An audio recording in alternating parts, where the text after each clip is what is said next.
At Louisiana State in Baton Rouge, there are two mounds on the campus called the campus mounds, and they were long thought to date to about 4,000 years ago or so, or 4,000 BC, and now they are dated to 9,000 BC. I had no idea there was, hundreds of mounds there. It's not hundreds. It's thousands? Iowa had about 20,000 mounds at least. Wow. And I've had archaeologists, not hundreds of them, but I've had at least a dozen archaeologists privately tell me that, man, I wish I could do the stuff you're doing.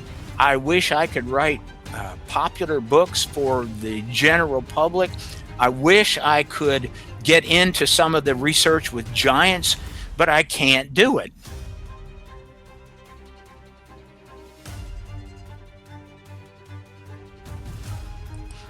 All right, greetings humans. Welcome back to Dave's Multiverse. I'm excited to have Dr. Greg Little returning for round 2. Dr. Little is a retired nationally certified psychologist with degrees in psychology and education from the University of Memphis. He's co-authored or authored over 60 books, including the widely used moral reclamation therapy series, which I'd like to talk to him about one day. But we're here to talk about the Mounds and the new mound building encyclopedia that's coming out. And that's what he's best known for, is pioneering work on North America's ancient mound builders, with key titles like the Illustrated Encyclopedia of Native American Indian Mounds and Earthworks, now in its upcoming 4th edition, which should be dropping soon, as well as Path of Souls and more. His research has appeared on National Geographic, History Channel, Discovery, and MSNBC. Dr. Little, great to have you back for your second trip into the multiverse. Thank you so much for joining us. Well, thanks for having me, Dave. I can't believe it was a couple years ago when we did this, but amazing. And it's good to see Cody again. And hello, Megan. So great to meet you. Very nice. It was December of 2024. So I couldn't, when I looked that up the other day, I couldn't believe it either. Back then I had like 500 subscribers. So the fact that you came on my show was a big honor back then. It's a big honor now. So I'm looking forward to getting into, what you've been working on since then. But let's first intro your number one fan, Cody from East10 Outpost. How's it going, buddy? I'm doing good. Yeah, I made it happen today. I'm not in the outpost, as you can probably tell, but I even brought my my field journal from Dr. Little here, because who isn't this guy's fan? He's incredible. So I'm honored to be on here with you guys. Thank you for having me. Come on, Cody. You just have that with you all the time. Be honest. I do. That's the idea of the field journal. Like I've got McMahon Mound that's actually pretty near me. Wow. I've stopped there, but not with this. So I'm gonna stop and do my notations and stuff. I'm trying, Dr. Little. I'm gonna do it right. There actually are several people that are using that show me and send me some of their notes that they make at sites. And it's a shame that I didn't actually do that myself starting in the 1980s. I just took a lot of pictures, and the truth is my wife and we couldn't even remember what some of them were, where they were from. Really obscure place. We went to a lot of obscure places, and if you're going to do this kind of thing, you need to document it as you go along, and because you're going to forget it. And don't just stick it in your phone and expect to keep it always, because your phone, all your pictures that are on the cloud and everywhere else, eventually they're going to just go away. Mm-hmm. People think they're forever, but they're not. So it's nice to hear your wife was into going to see all these places with you. That's cool. She was in it from the very beginning, has played a really important role. She probably, in the new version of the Mound Encyclopedia, I suspect 70% of the photos that are ours that we put in the book, she took at least 70%. And she saw things that I didn't see. I would go and be overwhelmed by just walking around the mounds and kind of looking at surveys and all. But she saw details. She took pictures of details. And as I've gone through her literal thousands and thousands of photos, I'm seeing like, oh my God, where did this come from? I missed this. And same thing in museums. She saw details in museums that I just overlooked. And so it's Mm. good to have somebody with you who kind of fills the part that you can't fulfill. And she Yeah. did. She's been in it from day one. That's beautiful. Second That set is of eyes, beautiful. right? So wholesome. Yeah, I love that makes my heart feel so big, Greg. So that's part of where I wanted to start with anyway, because I know she's a part of the origin story, and you shared it with us before.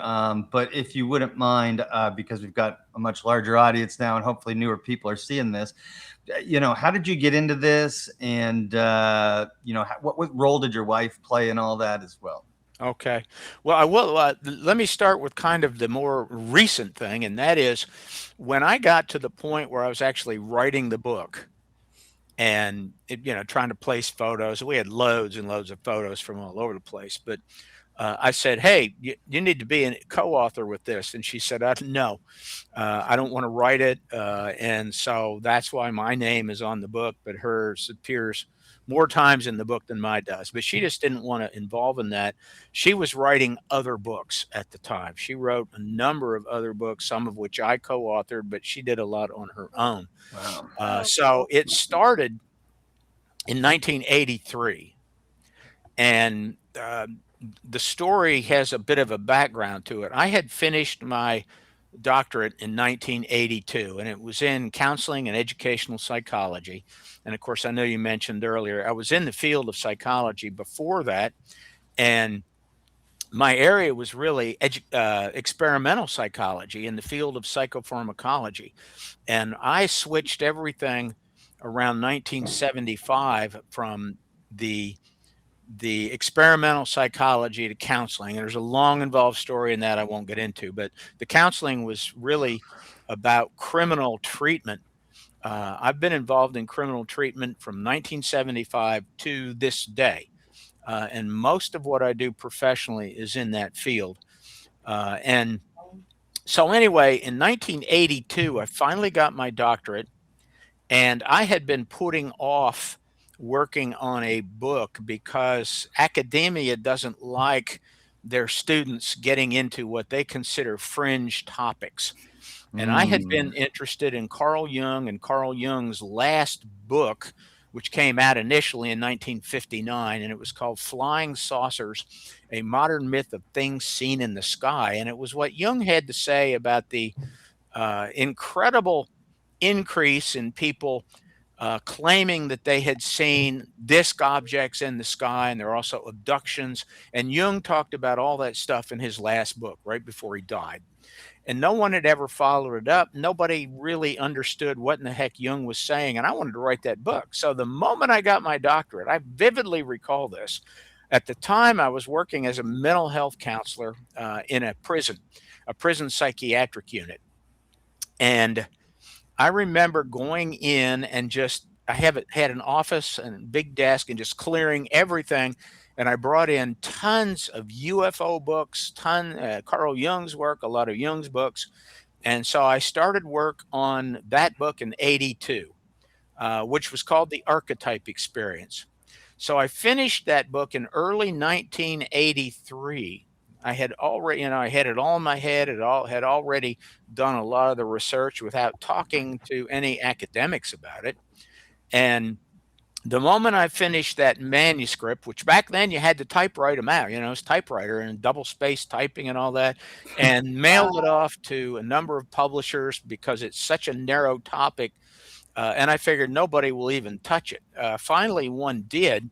But in that interim, while I was waiting, and this is where it gets strange, I had a series of dreams, a recurring dream over and over.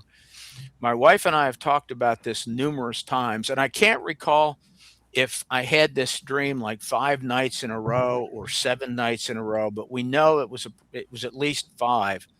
And in that dream, I had a camera, and at the time I had only a cheap little camera. And of course, everything was film then. There was no such thing as digital photography. The Polaroid. Yeah. I remember I was standing on an Indian mound, not even knowing what it was, and I was taking a picture. And you had to roll your film forward then, and then I'd find myself standing on another mound taking a picture. This is a dream now, remember, and I found myself standing on another mound taking a picture, and another, and another. And I woke up. And I remember the first night going, what the heck is this? And this is bizarre. I didn't even know what Indian mounds were. Like everybody else, I knew one thing. I thought that an Indian mound was a little conical heap of earth, and they had laid a body down on the ground and covered it with dirt. And that's it. That's what I thought.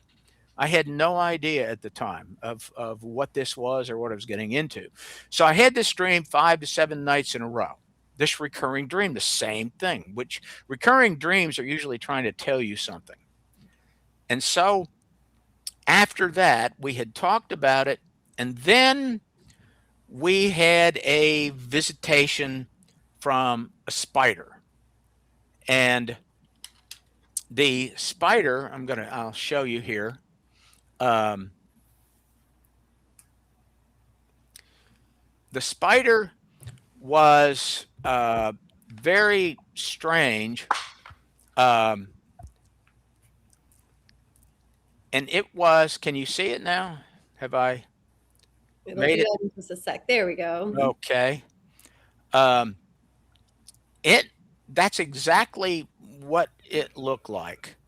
We first saw it in our house. We were in her bedroom, and when we saw it, my wife kind of freaked out and threw covers from the bed on it. And I jumped up and I was looking around trying to figure out what are we going to do. And nobody wants a spider like that in their house.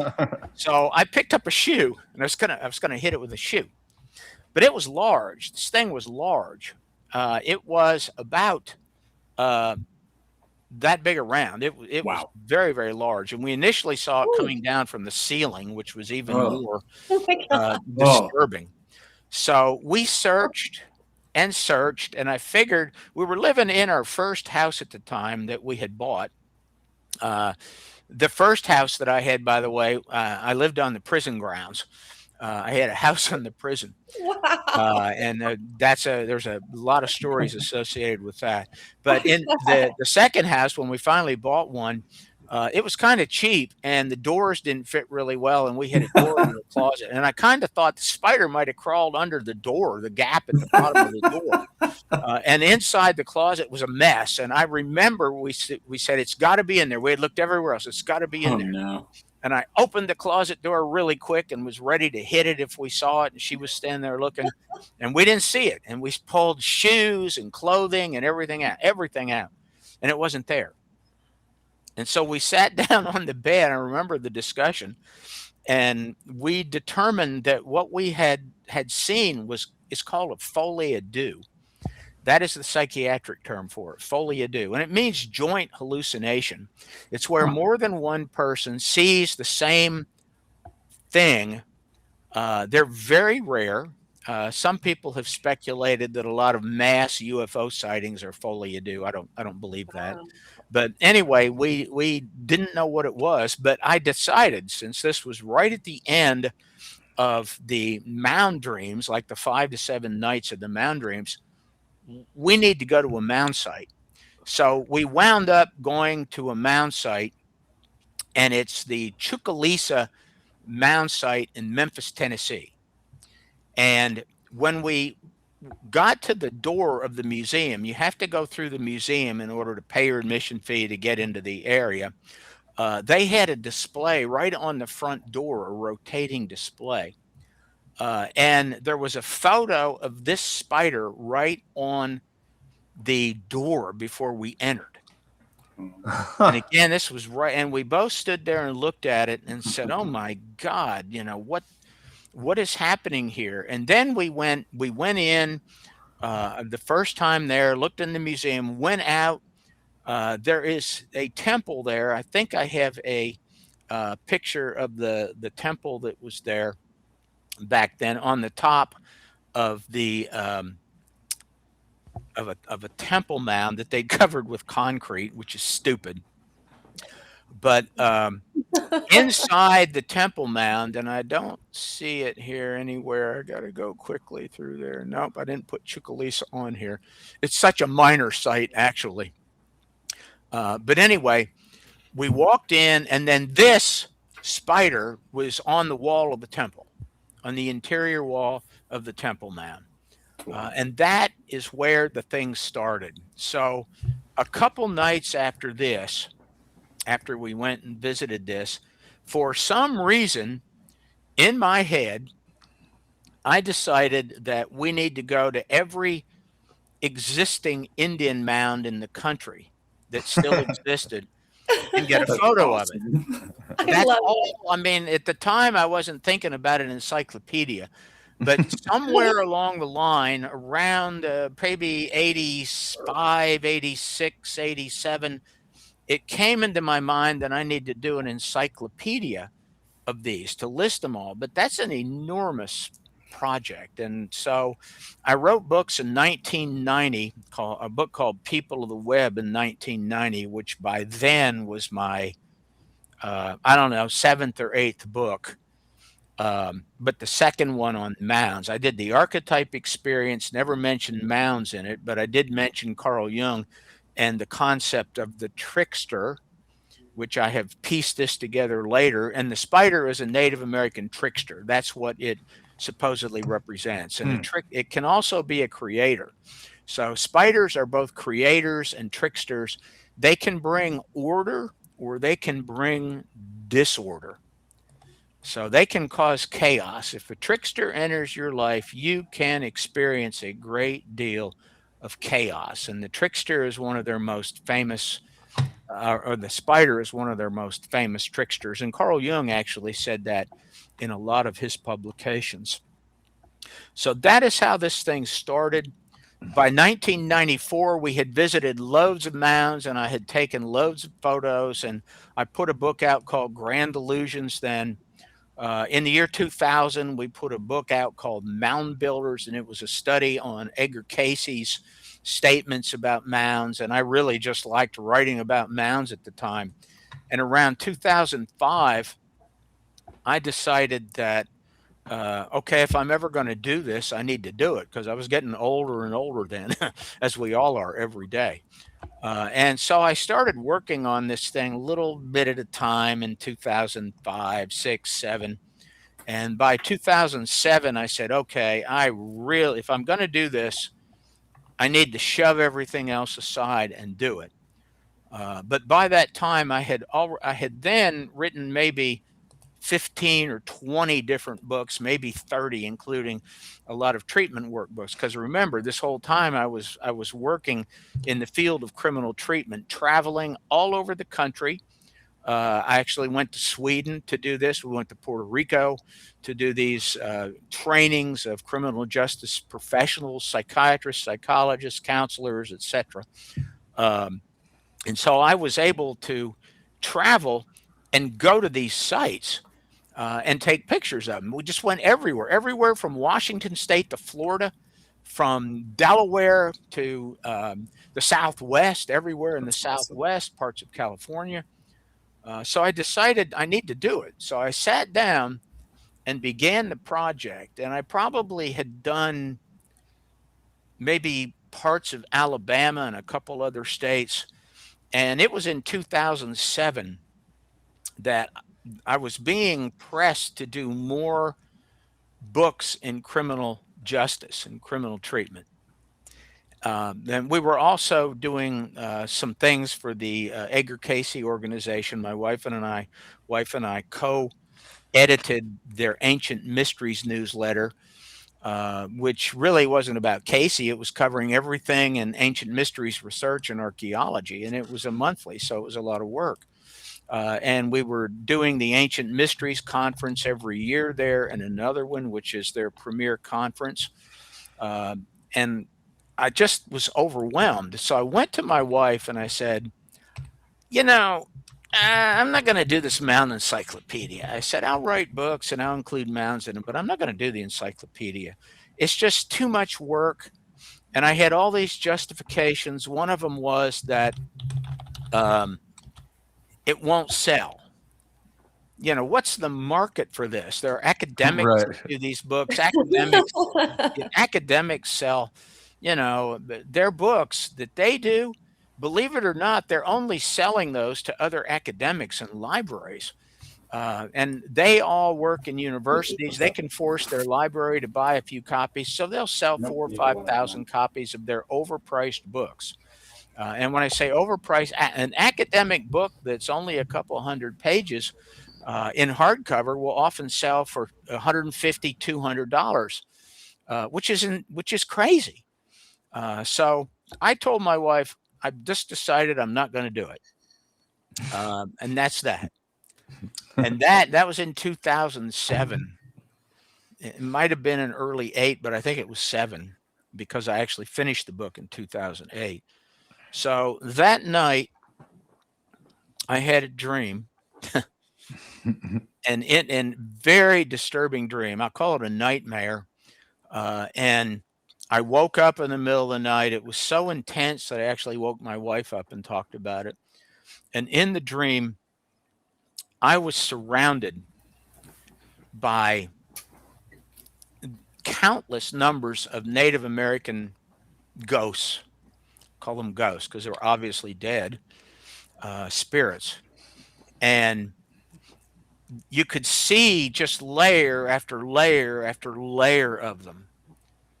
So at the bottom, there were children, there were women and older people, elderly at the bottom.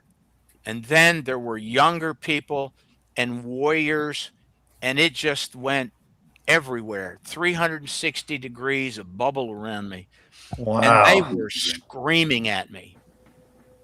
I mean, screaming. They were angry. They said things like, you promised, just like all white men, you have a double tongue. You lie, you deceive us. Wow. And the women and the children were crying and over and over, you promised. And I don't remember making I said I was going to do it, which I guess is a promise. But I mean, it was overwhelming. This was as disturbing a dream as disturbing can be.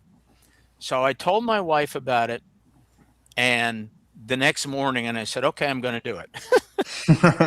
Yeah, that's very unnerving. It's Wow. that much of a flip-flop. I'm not going to do it. It'll open me up. I can write all these other books. The criminal treatment books, workbooks, loads of those sell. It's in the millions that sell of the criminal treatment books and the criminal justice textbooks. I had written textbooks in psychopharmacology, counseling theories, and crisis intervention, antisocial and criminal personality, and they all sold really well. And this was a project that most of my coworkers, they tolerated because they didn't have a choice not to. But they also were encouraging me, hey, we really need these other books. We're on a roll here. We need to keep cranking them out. Which meant I needed to crank them out. But anyway, I then just shoved everything aside for approximately a year and finished the book. The first edition came out in 2009. I had no idea if they would sell. And really, we didn't need to make any money from it at all. The first edition hardcover was $29.95. And frankly, through the sales of, an oversized book, I've shown these before. This is the second edition. This is a very large, very well-made hardcover, as the first one was. And essentially, whatever they were sold for, whatever the company got, the publisher, which is Eagle Wing Books, whatever they got for, it broke even. That's basically what it did. But the National Park Service started selling them in their museums around the country. The Ohio Historical, they've changed their name. Ohio Historical Center used to run their sites, and they put them in their museums. That's awesome. They turned up in lots of other museums and bookstores, and they sold. Loads of them sold. We went into a second printing of them. I just had no idea. And then I realized around 2014 or so that, okay, lots have changed. I had then accumulated so much more information that I need to redo it again. And this time there was no, I'm not going to do it. I just decided I need to do it. So I did. And that's when this somewhat larger second edition came Yeah. out, and then it went through a couple printings, and I realized, okay, there are some mistakes in it now. There's additional information. A lot of mound sites that had uh, originally been closed to the public were now open to the public. And a lot of mound sites that were open to the public are no longer open to the public. The parks had closed So, because yeah. of changes in the NAGPRA law and the regulations associated with it. Mound sites had closed. Other places, parks had opened, and they decided to make these mounds available to the public. So I started the new version of it, the third edition. Actually, it was this past January. It was January of 2025 when I started working on it. Cody knows a lot of these details. I've talked to him about this a couple weeks or maybe a week ago. I can't recall. Time moves fast, don't it? Yeah, but actually, last night I finished the final stuff that I have to do, minus one more detail. And the last detail is I have to get a full printout of the 700 pages of the book just to leaf through. There's no editing left, but I have to leaf through and look at the photos to see if any of the photos need to be altered or changed out. That's the last thing. And almost there. Yeah, I expect to get the printout today, and I will leaf through it in one day, and then it's out of my hands Big tomorrow. day. Congratulations. Oh, thank you. Congrats, sir. That's awesome. All I do is just take a deep breath after it, shove everything aside, put everything away, because my office becomes an absolute mess when I do these things. So I got to shove all this stuff out of the way and then move on to another project, which I'm working on. So burn. It'll be awesome. once I okay it or the final changes are made in the file on photos, then the publisher sends it off. It takes 6 to 8 weeks for the hardcover to be made. We're making a very high quality hardcover. And so it'll be ready in 6 to 8 weeks from right now. It'll be available. So that's the story. That's the whole story. I will add one more thing. I told you some of this before when I was on your show, but there's one more detail in this.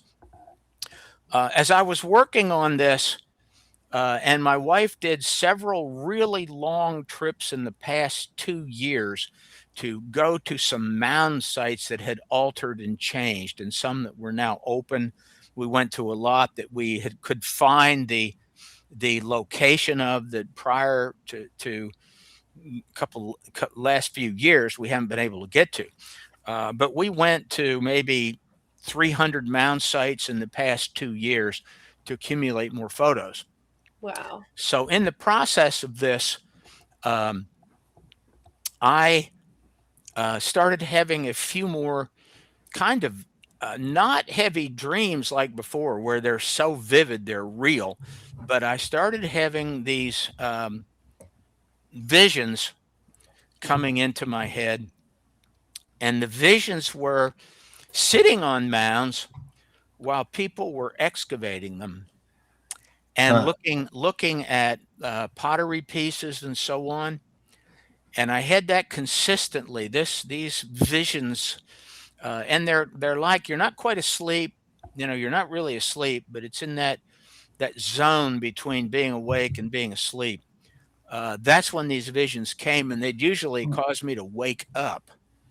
And as we were traveling around, my wife said, you're doing the same thing that this guy, Clarence Bloomfield Moore, did from 1873 to around 1920. And that is C.B. Moore decided in the late 1870s that he was going to go to every mound in the entire southeast United States and excavate every mound that was near a navigable river. That was his goal. And I remember telling Laura that we need to go and document every mound that is still in existence in the United States. That's awesome. So that's a little bit more of the story. There's several things that you could say about maybe, you know, remembering that I said I want to go to every mound, and then seeing my, these visions of me sitting on a mound watching people excavate. But I don't know exactly what all that's about. So that's kind of an update to it. That's the story for those who haven't heard it, and that's the truth.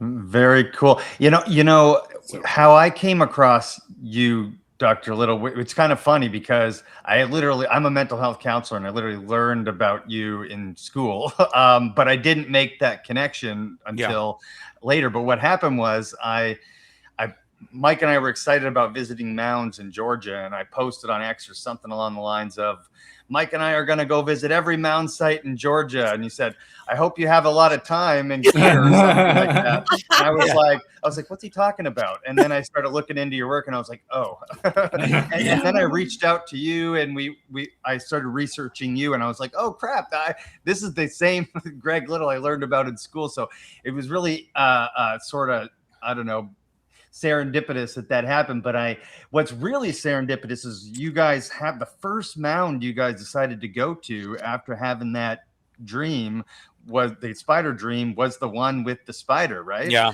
And that just blows my mind. Why did you choose the Chucalissa? Because it's the only one here. We live in Memphis, Tennessee, and the only mound site that I knew about at the time was Chucalissa. Wow. It's a museum that is was run by Memphis State University. Now it's now the University of Memphis, but it was in Memphis State, and so they operated. And I didn't know of any mounds anywhere here. And I said, "Well, we've never been to Chucalissa. Let's go out and have a look at it," because it seemed like it was so far away, and it just didn't. We just weren't interested in that at all. So that's why. Now, since then, I realized there are some other mounds around Memphis that are never publicized. People that live here don't even know they're here, even though they're in parks and they're large and they have little signs on them and so on. But that's why it was, because it was here. it's amazing how fate works like that. Well, it's how the universe works. The universe, is with Carl Jung and so on. Carl Jung talks about us having, there's a path that we go on, and the universe puts things along our path. When I say the universe, they randomly appear. Okay. Mm-hmm. And we are exposed to so many things that symbolize what's going on in our life at the time and what's going on in our life unconsciously. And Jung was all about how the unconscious process is going on. Mm-hmm. So we connect to some things and we don't connect to some things. That's the way it works. And the things you connect to, you kind of latch on and you go, oh my God, what a coincidence. Mm-hmm. He called some of that synchronicity. What if history isn't linear? What if civilizations rise and fall again and again? Discover the shocking truth in Deja Vu, Has Everything Already Been? By my friend Alexander Cheshkovich. Grab your copy now on Amazon. The link is in the description below. And subscribe to Dave's Multiverse on YouTube, Spotify, and Rumble today so you don't miss a thing. So what I find interesting about Carl Jung is that, and when it comes to this, is that his influence is still widely used in psychology today, but he was also into, stuff like myths, religion, alchemy, UFOs, things like that, synchronicities and whatnot, which often gets shunned by the academic community as well. So it's this, I don't know if it's a dichotomy, whatever. It's like they take this half of his work and say, yep, this is great stuff. And then they just pretend the other stuff doesn't exist. Is that weird or what? Well, it is weird, but there's a prominent skeptic that's written some about it and just says all of Carl Jung's work is nonsense. And there is an irrational belief. Albert Ellis's irrational belief. And one of the irrational beliefs that I see that skeptics have is that because I don't understand this, there's nothing to understand. And so some of his concepts, like the way the unconscious operates, archetypes are a good example, and archetypal manifestation is a good example, and synchronicity fits right into this with archetypal manifestation. It is so deep that you really have to dig in to understand it. It's really difficult to understand. So some of the skeptics that are nuts and bolts people, they want things to be rational, whatever that means, and physical, so it can be measured and tested. And if it doesn't match that, they go, well, I don't understand this, it's nonsense, and there's nothing to understand here. And that is what they've done with Jung. And then within the field of psychiatry and psychology, Jung is really highly respected. They don't necessarily, you'll see dichotomies with professionals saying that, I don't get all this work that he did with like the occult. He actually did a dissertation, which is unusual for an MD. He was a medical doctor. He's called a psychologist because psychiatry didn't exist when Jung and Freud got their medical degrees. So they called them psychologists. But he did his dissertation for his doctorate, his MD, on a trance channeler. Oh. I don't know if you know that or not. I didn't. And that is one of the things that caused the rift between Jung and Freud. And it was over that. Wow. It's a very long, involved story, but the final straw between Jung and Freud's breakup, which Jung was the head of the whole Freudian thing. He was the head of the Psychoanalytic Society at the time, which he then became the head of the analytical psychology, which is what they call Jung's analytical. But it was during a private meeting that Freud and Jung had in Freud's office. And they were arguing. It got into a very heated argument between them. And Jung said synchronicity is real.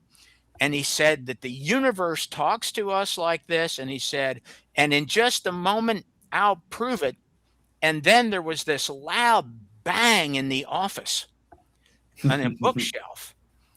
And it really made Freud quite angry.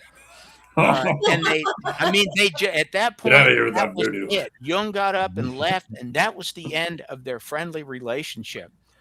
Oh, I'd love to have been a fly on the wall in that Yeah. office at that time. Can you imagine? Yeah, but but I really like Jung. Jung has explained a lot of things, but again, a lot of people don't understand it, and then the conclusion is then there's really nothing here to understand. It's gibberish and it's nonsense. That's what they conclude.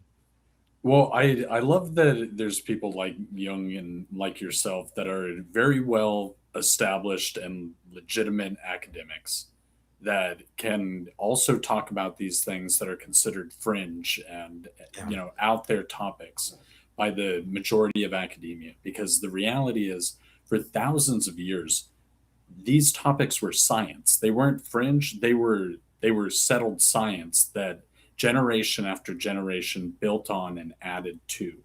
That esoteric knowledge was common knowledge back then that nowadays we've shunned and labeled in place of modern science. So I think it's interesting and ironic that it's even considered fringe when the majority of time, as far as legitimate guys studying legitimately, it's been in what's now considered esoteric, studies and topics. So, kudos to you for being willing to dabble into those things and still approach everything else the same way, because they do deserve light shed on them in a serious academic manner.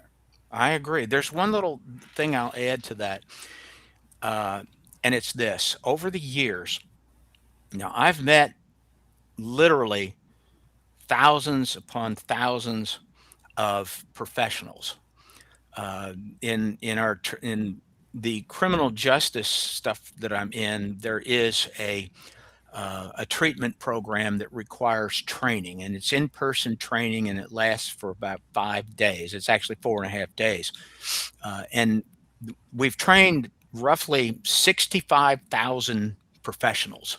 Wow. Around the country and from other countries, all the U.S. territories, many other countries, Sweden, England, Australia, and I can't remember the others, but during all the years of me going in and doing these trainings, and then appearing online in some of them, I've had, I can't give you numbers, but I would say it's in the many hundreds of professionals tell me that they say, I really admire your ability to get into all this other stuff outside of what they would consider the professional stuff. They say, I wish I could have written about UFO stuff.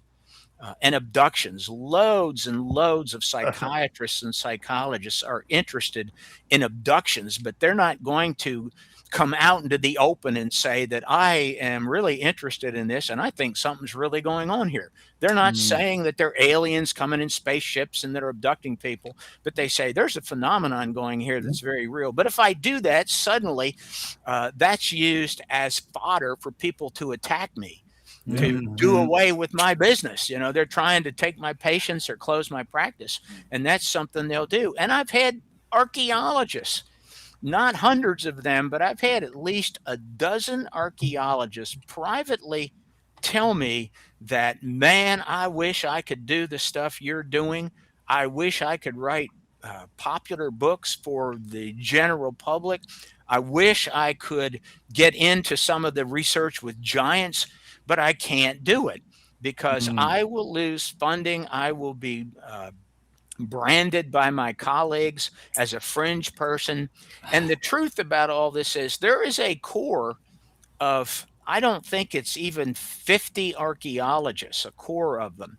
It's probably 25 archaeologists and 25 people who defend them that are the skeptics. And they're the ones that get online and they attack over and over, but there's not that many of them. There's a core. Loads of archaeologists are interested in all this fringe stuff.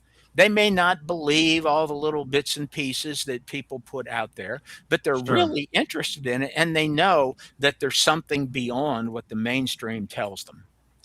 How did you avoid, Dr. Little? How did you avoid what they were all scared of? That dogma. Which is getting pushed out or whatever. You just were already established and didn't care, didn't give a whatever, didn't give a crap what they thought. He's a heretic. I love it. My colleagues, that I have had in business, I have a business partner and other colleagues that we've been together since the 1970s. So it's a long time. And then there are roughly 40 some people that are involved in the professional work. It's roughly 40, though, and they're all professionals. And I have been told by some of them that, keep a low profile. And I did keep a low profile to some extent. But most of them appreciate what I do. They've gotten a lot of positive feedback from Native American groups that use our treatment system that are also professionals.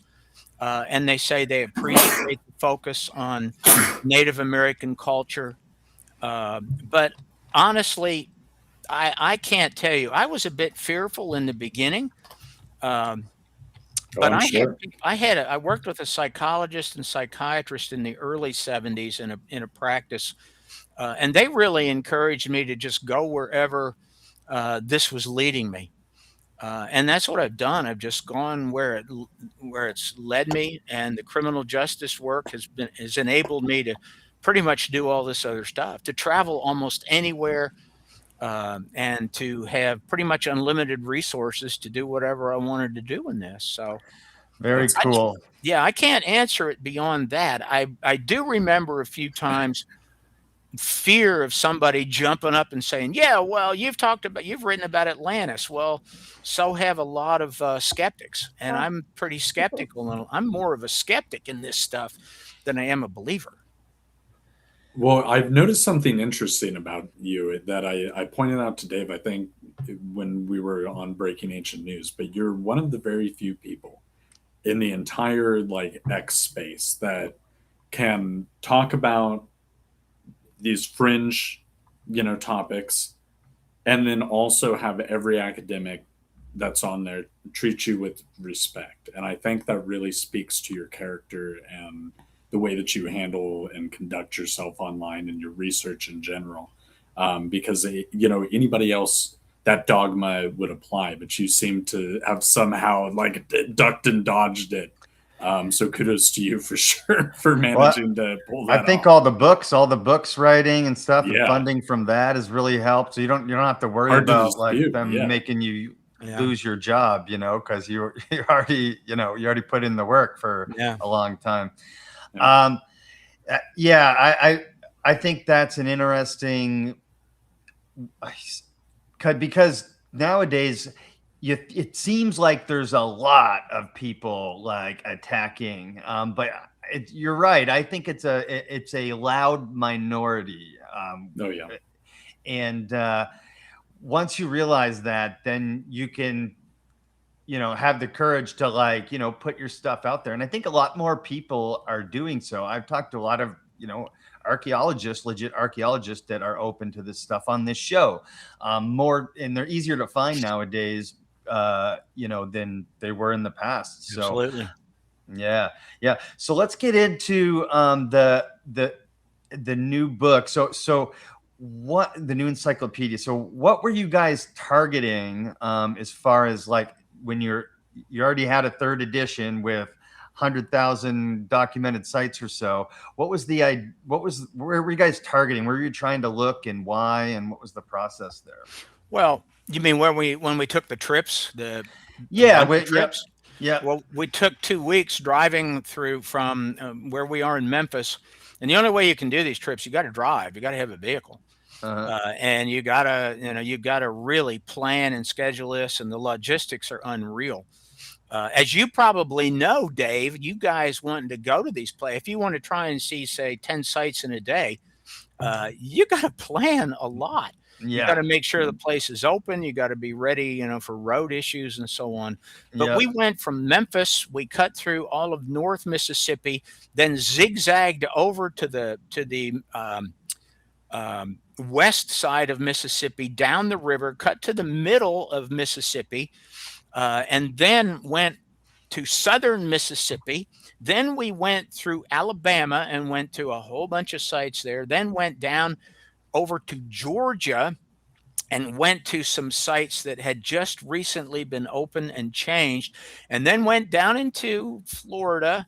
We started in the Tallahassee area, then cut down to the Gulf Coast, went all the way down to St. Petersburg and a little further south, then cut over to the East Coast and back up, and then came back into Memphis. That was one trip. Another trip is we started in Memphis. We went to southeastern Missouri, went to a couple sites there that looked quite different than they did in the second edition of the book, and got new photos, and then went across to Illinois, went north. I met one of the artists in Paducah, Illinois, Herb Rowe, who was then painting Native American, updating the flood wall along the Ohio River in Paducah, which is in Kentucky.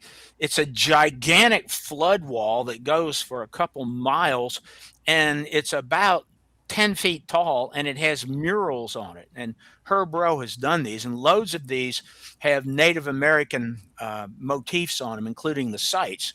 And he's one of the illustrators that I've used for the second and this third edition of the book. So from there, we went to Indiana, then we went to Ohio. We zigzagged all over Ohio, cut down through West Virginia, wound up going across Virginia to Virginia Beach, and then reversed the process through North Carolina, then to East Tennessee, hit some sites there, and came back. In the past, we've done the same thing going due north to Iowa, Minnesota, Wisconsin, going into both north and south. So Minnesota to the Dakotas, North Dakota, South Dakota. We went down through Utah and went to bits of Colorado, then went down to New Mexico and Arizona, and then Oklahoma, and part bit of Texas, or Texas first, then Oklahoma, then through Arkansas and back. We've done the same thing in Arkansas many times, in Missouri, just to go to a state like, if you want to try and see all the mound sites open to the public in Mississippi, you're going to hit about 80 or 90 sites. Wow. In fact, That's there is I think the map of the Mississippi sites is in here. Let me see if it's there or not. I think Mississippi was an incredibly happening place. It had a lot of mound sites, and frankly, I don't see it there. I'm scrolling through to see, and I've got that so small now I can't see it anymore. Well, some of the things documented in the 1800s that have been drawn and painted are astounding, honestly, mind-blowing. It doesn't look like anything you would think of in America. Yeah, absolutely. There is we can show some of, if you want to me to flip through some of these, let's go. show you some of them. Let's go. Yeah. I was born in Iowa, and I lived there. I moved when I was young, but I lived there for like maybe 8 years in my 20s, and I had no idea there was, hundreds of mounds there. It's not hundreds. It's thousands. Iowa had about 20,000 mounds at least. Wow. And I unfortunately, Metropolis. I told you at the beginning of this that I had, I can't remember the number because I got too many numbers in my head. I just tossed into the trash the It's not printout. hundreds, 20,000. The printout. You were a little off there. This is the printout of the third edition of the Encyclopedia. Oh my gosh. And I just had tossed it into the trash because I'm going to get another one today. Wow. And I was going to flip through that and tell you the number, because I've tried to come up with the known numbers, what was in the state and what is in the state now. I think Iowa has like 7,000 that are still there. There was one area of Iowa right along the river, the Mississippi River, just in a core area that had like 15,000 mounds just there. And Wisconsin and Michigan, same thing. Minnesota had what's left today in Minnesota is 12,500 and some odd number of mounds that are still in Minnesota. That's amazing. Wow. So what was there back then? You got Well, they think it was 20 some thousand. They're not really sure. Wow. But it's estimated by Minnesota had, like I said, they have 12,500 mounds still existing. And they believe that represents perhaps 5% of the total that was there. Oh wow. 5%. That really is incredible. And the thing is, it's like some states will tell you, we've only looked at 2% of the state. And they've come up with these numbers. I mean, you can go to California. California had 450 giant shell mounds right in San Francisco Bay alone. Wow.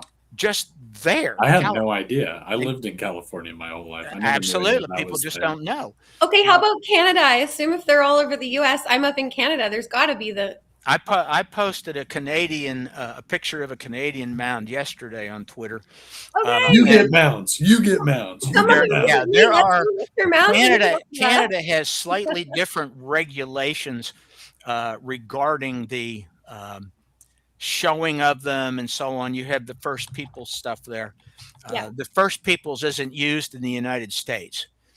We have roughly 600 registered, recognized tribes, and a lot of tribes will say we were the first people, and that just causes derision and arguments among them. So today we just talk about Native Americans, which is the term used for Native United States of Americans. Yeah. So Canada has hundreds upon, well, I'm saying hundreds. I know of hundreds, but I'll say there were thousands of them. The one I posted yesterday, I believe, was in Manitoba. So there are lots and There it lots is. and lots of men. Oh, I did. You've got it there. Okay. Yep.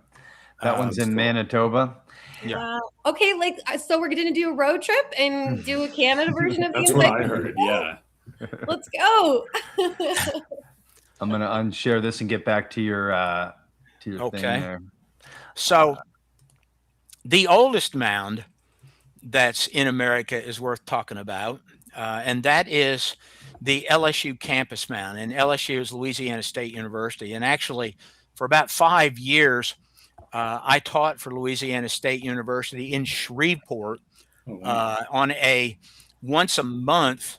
This is a very strange story, but once of a month, my wife and I would drive to Shreveport, and they would have somewhere between 50 to 100 people that would come into a classroom for 2 days. And I was doing this specialized certification program for them. And I would do this specialized training using our textbooks. But at Louisiana State in Baton Rouge, there are 2 mounds on the campus called the campus mounds. And they were long thought to date to about 4,000 years ago or so, or 4,000 BC. And now they are dated to 9,000 BC. Wow. 11,000. And the article that said that, it's in the American Journal of Science. It came out in 2022. This is the abstract of it. In one of the things that they found is quite strange is that the mounds in the article, they said the mounds aligned to the rising of the star Arcturus. And that is the only time up to 2022 that I had ever heard any archaeologist or archaeological publication talk about alignments to the star Arcturus. Yeah, same. Oddly, in the same article, they said that mounds that have been dated to about 5,700 BC, 2 miles from the ones in Baton Rouge called the Monte Sano mounds, that those also are aligned to the star Arcturus. But that's the only time I've ever seen that. Amazing. So if you look at the dating here, this is a list of pretty much the oldest mounds, earthen mounds, that are in the South or in North America, all of North America. And of course, can you see my pointer here? Oh, yeah. Okay. So the LSU campus mounds dating to 9,000 BC, and like just 2 miles away, these 2 little squares here almost overlap, you have Monte Sano. And those for many, many years are the oldest. Then you have mounds at almost 4,000 BC and 36 and 35 and 35. And then you're looking at 3,000, an odd one at 35. So what you can see here is that the oldest mounds began down here close to the Gulf along the coastal shoreline, and they get younger progressively as you move north. However, there are loads of coastal shell mounds along both the Atlantic and the Pacific that date to about 5,000 BC. And now we know that if you go out into the continental shelf to where you get down to where the water's about 300 feet lower, there are hundreds of other sites that have been identified through specialized sonar. Some of them have been identified by using underwater remote video. Side scan sonar is used, and we used a lot of side scan sonar in the Bahamas for over a 10-year period looking for the same thing. But there are probably shell mounds dating far older than that because that is where the people lived, mainly there. And if you look at a more modern maps of Louisiana, you can see on the left side, it says mound sites. The major ones are marked with the large circles and different colors. But all these other sites, the triangles, are sites, not individual mounds, but sites that are still existing in Louisiana. Wow. And if you go to the little one on the right side, the little box, these are all in, you can see the square here. They're just in this area right here. Oh my And God. loads of them are now underwater. They know there are loads Wow. underwater that have all been found. Do you know how deep they go? Like what? Like Down to what's the 300 feet. So in 10,000 BC, in 10,000 You're speaking BC, my language, Greg. Yeah. the ocean level was 300 feet lower than it is today in Wow. 10,000 BC. And Water it size. rose in geologic terms, it rose very rapidly. But if you were along the shore, you're not going to stand there and watch it rise 2, 3, 4, 5, 10 feet a day. It by roughly 4,000 BC, it had come up to about 30 feet lower than it is today. Okay. Wow. So So we're talking then it, pre-Columbian mounds then. Like there, the oldest ones are in underwater. That's the bottom line to this. Some of the more impressive sites. This is Poverty Point, Louisiana. It's about 30 miles north of Monroe, or about 150 miles north of Baton Rouge. What a cool site. wow. Pardon? What a cool site that is. Oh, That's amazing. It's a very cool site. It was first excavated by Clarence B. Moore in the early 1900s. And Moore collected loads of artifacts. There are lots of very cool artifacts that came from the site. It's currently dated to about 1500 BC, but there were people here before then. And Poverty Point, it's a culture name now. Poverty Point culture sites have been found all over, from Florida to Missouri, Wow. in Arkansas, and in Oklahoma. There are Poverty Point sites that are pretty much identical to it. Now, if you look in this upper right-hand portion of it, that is a bird effigy mound that is today 72 feet tall. It's quite large, by the way. I think it's roughly 600 feet long and 550 feet wide. I'll show you a photo of it here. So many bird effigies. That is it. Now, the weird thing about this is if you blow that thing up, which is kind of difficult to do, you will see there's about 150 kids walking on. Oh, wow. Can you see them? Yeah, I can, but that just brought context to the size of this Yeah. thing. That is picture why, wasn't doing it justice. yeah, when I first started this project, an archaeologist told me you have to have a person standing there for scale. They said it doesn't matter. He said it's a good idea to use the same people. You don't want somebody that's 6'5" and somebody that's 5'4". So that you want to use the same kind of scale every time. So that's what we started doing. Wow. And not many years Amazing. ago, this mound was totally covered. That's not it. I was hoping I could show another photo of it when it was covered, but it had trees on it when we first went to it. Okay. But that's a good idea of how long these are. That's amazing. But then you get to the weird stuff in here. This is Crystal River, Florida. It was developed in 500 BC, and it's one of the sites in America. When I say America, I mean the United States, that has a definite Mexican culture influence.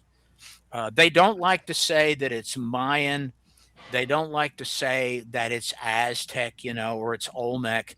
They like to simply call it Mesoamerican, a Mexican or Mesoamerican influence. And Crystal River is in South Florida on the Gulf of Mexico. There's a straight shot across the Gulf where you go to the Yucatan, or you can hug the coast and go around and get to the Yucatan. But it was developed so long ago, and it was developed as a trading center. And literally what archaeologists have written about it is that it had, and how they came up with this number, it's an estimate. I'm not really sure, but they say at least 7,500 people visited this site every year for trading. They came from all over.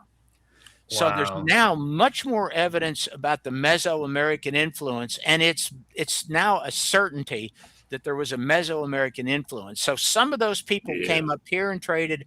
Some of the people from what I would call North America or the United States went down there and traded. So rubber, for example, rubber balls have been found in the Southwest, which this is where it gets really weird about the Southwestern influence. Rubber balls have also been found at a couple of sand mounds like this. This is a shell mound that you're seeing here, but sand mounds in Florida. There's a couple of those where non-archaeologists have found rubber balls. They were digging illegally. They didn't know it was illegal at the time, so there's no provenance for these. And it's been tested.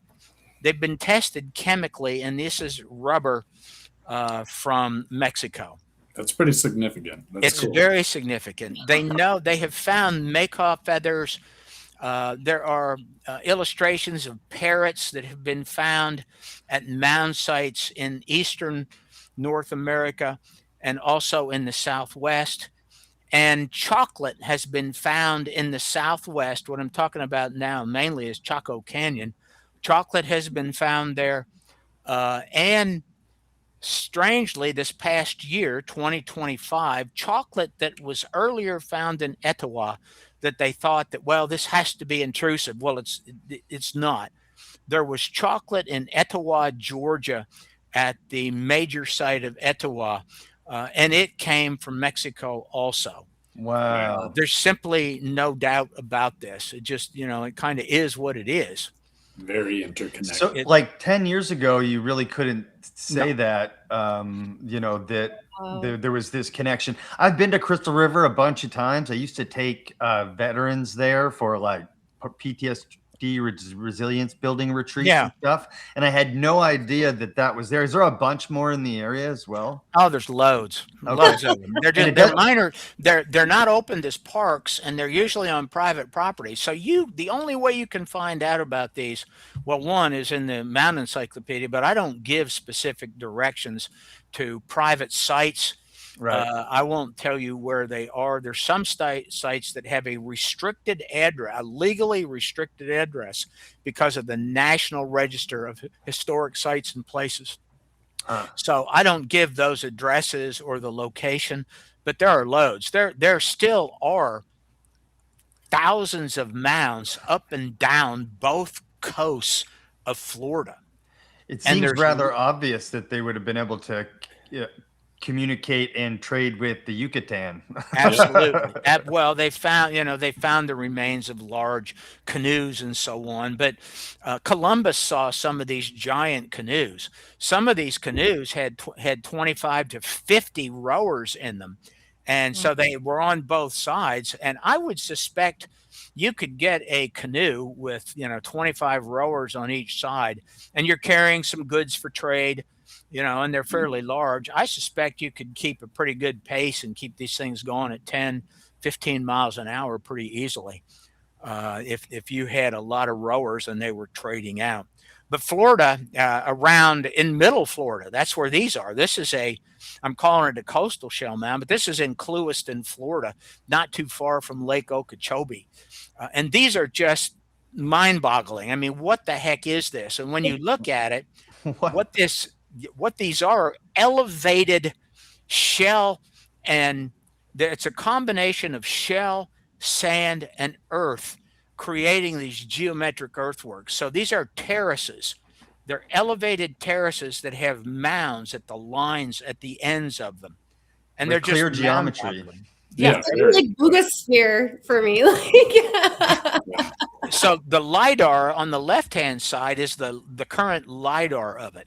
And the right-hand side is an archaeological reconstruction I had made. And when the reconstruction was made, the LiDAR wasn't available. So it's still there, but they now know that the archaeologists that went in walked miles to get to this thing. There were no roads to it at the time because it had been seen by a pilot, and the pilot was going, "What the heck is this?" He told archaeologists. In the 1950s, archaeologists walked to it, surveyed it, and the reconstruction is based on their survey, but they realized there's a lot more mounds around this than they knew of. This is another one. This one is near Moorhaven, Florida. I mean, just bizarre. The circular earthwork, all right, it has got a moat in the inside. So you have these outer walls that have a moat on the inside of them. And then with two bizarre openings with a little mound there. You see mounds surrounding it, but you have all this strangeness. It's really difficult to try and explain what the heck this is, but these aren't even the largest ones in the country. If you go to Newark, Ohio, for example, you're confronted with this. They're the most extensive geometric earthworks in the world. And what still exists at Newark is this circle and the octagon in the upper left. That still exists. This small circle next to the octagon still exists. And then if you go down to the lower right-hand side, this circle still exists. That is called the Great Circle or the Fairgrounds Mound. It has just one opening. So the Great Circle has an outer wall of earth roughly 7 to 12 feet high, and then it has a moat on the inside. It encloses 30 acres. There is a eagle mound in the center of it, and it's the exact size of Avebury in England. Exactly the same size. Any theories on what the moat was like? Well, yeah, there are theories about it. Yeah. I'm so curious. This is the Ohio Historical Society's, which is now the OHC. This is their illustration of what they think it looked like. They know that there were no trees. There was no growth at all inside or around these structures. So these lines you're seeing, these white lines, are all walls of earth. These are walls of earth. These are pyramids, truncated pyramid mounds that are in the interior of the octagon. So this is a 20-acre circle. What a sight this country was. Oh, no kidding. Gosh. And this is amazing. A 50-acre octagon. These are walkways that have lines of earth or walls of earth outlining them on both sides. The walkways were a uniform 150 to 160 feet wide. And these walkways, this walkway that's moving off to the right here, that's actually almost due south by the compass, but it ran 56 miles to Chillicothe, Ohio, where there is an almost identical circle and octagon. Wow. And 56 miles? 56 miles. And what's the dating on this site here? Roughly 200 BC. Oh my goodness. 200 BC. Okay, what's your theory on the moat? Or what are the theories on the moat? I'm so curious. You want to get straight to the moat. Let me show you the moat here. I'll show. This is a video. And if I play it, it's so jerky, but it's jerky even if I move it. But this allows me to go slow here. So I am talking to my wife, which you don't need to hear. These are the outer walls. This is the only opening. So this is the outer wall of the 30-acre Great Circle. And I am standing in the moat there. Wow. And you can see my pointer. This is the outer wall way out there in the distance. Wow. And I'm about to walk out. This part of it's about 8 to 10 feet deep. And it's a struggle getting up. So I'm going to go to dead center here. Wow. Now, if you look over here on the right-hand side, you can see a bit of the outer wall way in the distance here. And again, that outer wall of earth is around 7 to 8, in some places 12 feet high. In the exact center, you see that is the bird mound Okay. Okay. on the ground. That is the eagle mound in the exact center. So if I run it all the way to the other side, you can see here's the moat coming back around. Wow. This is the outer wall enclosing it. This is just like Avebury looks. Wow. Andrew Collins visited this with us at a time when he was living in the center of Avebury. And he had one of the stone upright stones there in his backyard. That's So so this cool. is the Lucky. this is the I know. opening and walkway into it. The state of Ohio is doing this is a small museum that they built there. They are actually tearing this down and getting rid of all the trees now. So you can see what it really looked like then. And they're going to relocate, build a new museum not far away. Oh, cool. So Very what cool. is the purpose of the walls and the inner moats? Well, all these walls, all of this is about the movement of people. It's about the uniform movement of people along designated pathways. So once people get into here, what is the moat about? Well, okay. So in Native American lore, as it is in lore from other countries and other cultures, spirits, ghosts, whatever you want to call them, spiritual manifestations are stopped by walls of earth. And moats contain them because the idea is they only move in straight lines. All right. So it's meant to contain spiritual manifestations. That is what, and to control the actual movement of any spiritual manifestations in one direction and one direction only. Wow. So if you go over to the circle and octagon here, if you were in the middle of the circle, there is absolutely no way a spirit can escape from there. And when I say a spirit, I mean a spiritual entity. It cannot escape.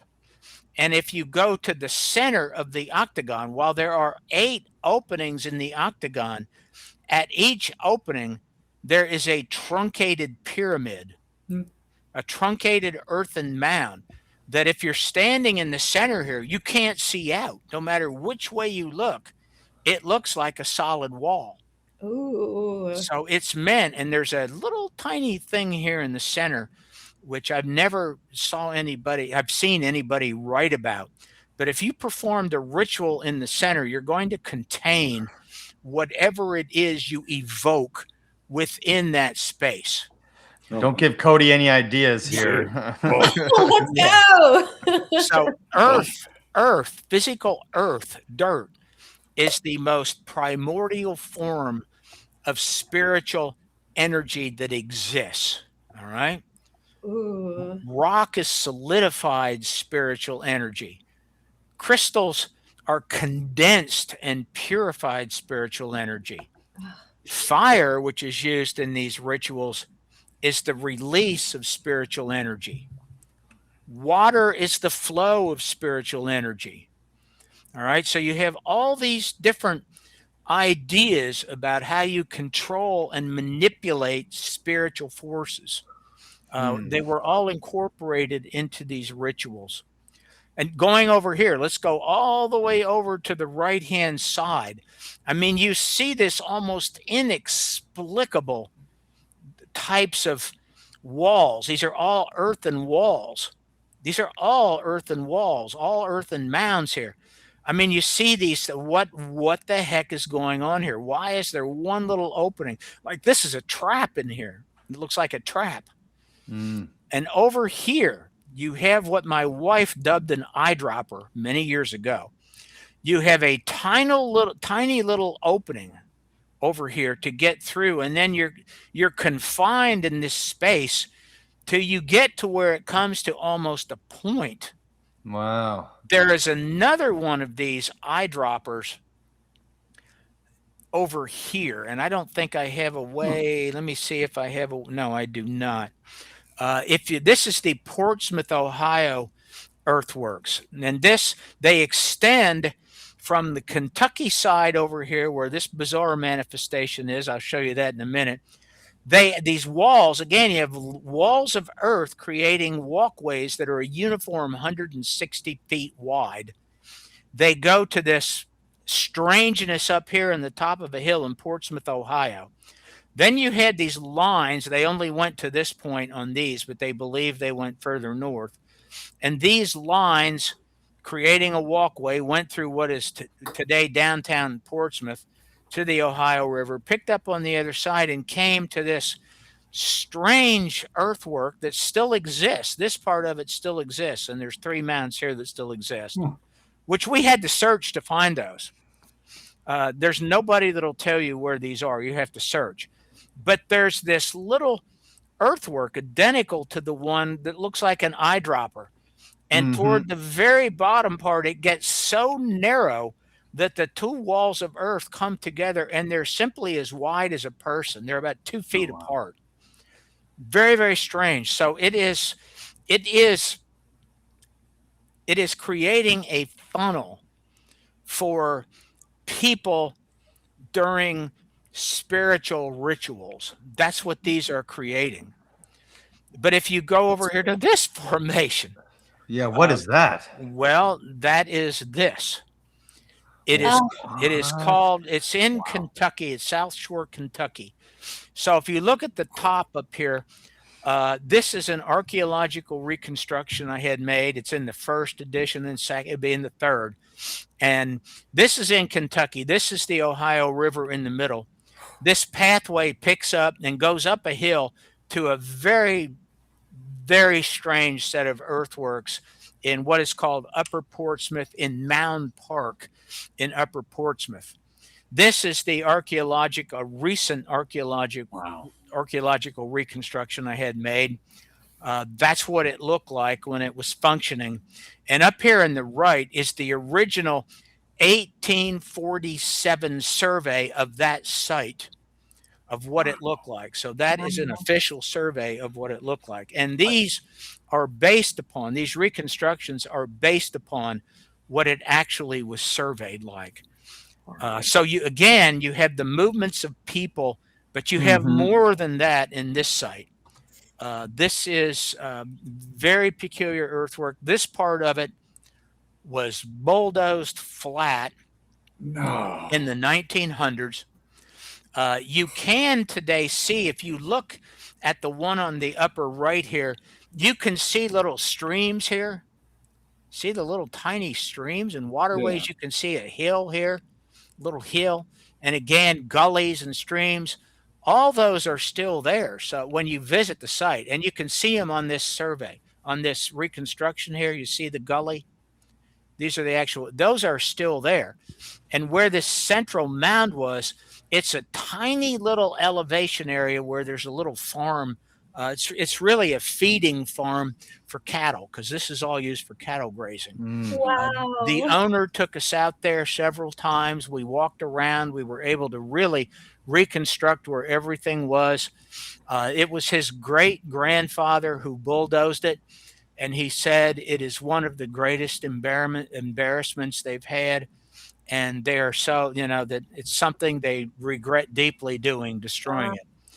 Because that's the only one of its type that I know of in the entire United States. I mean, Dr. Little, is this not basically a miniature model of exactly how Atlantis is described? Well, in the Mound in the 2000 Moundbuilders book, yes, we said this sure looks like it. Andrew Collins has done several videos and been on documentaries where he sat there and has said point blank that this looks like a mini Atlantis. And if you look at the entire Portsmouth earthworks, and down here in the right is that one, I kind of laid this out like it is the abandonment of Atlantis when the destruction happened across the water, going to higher land.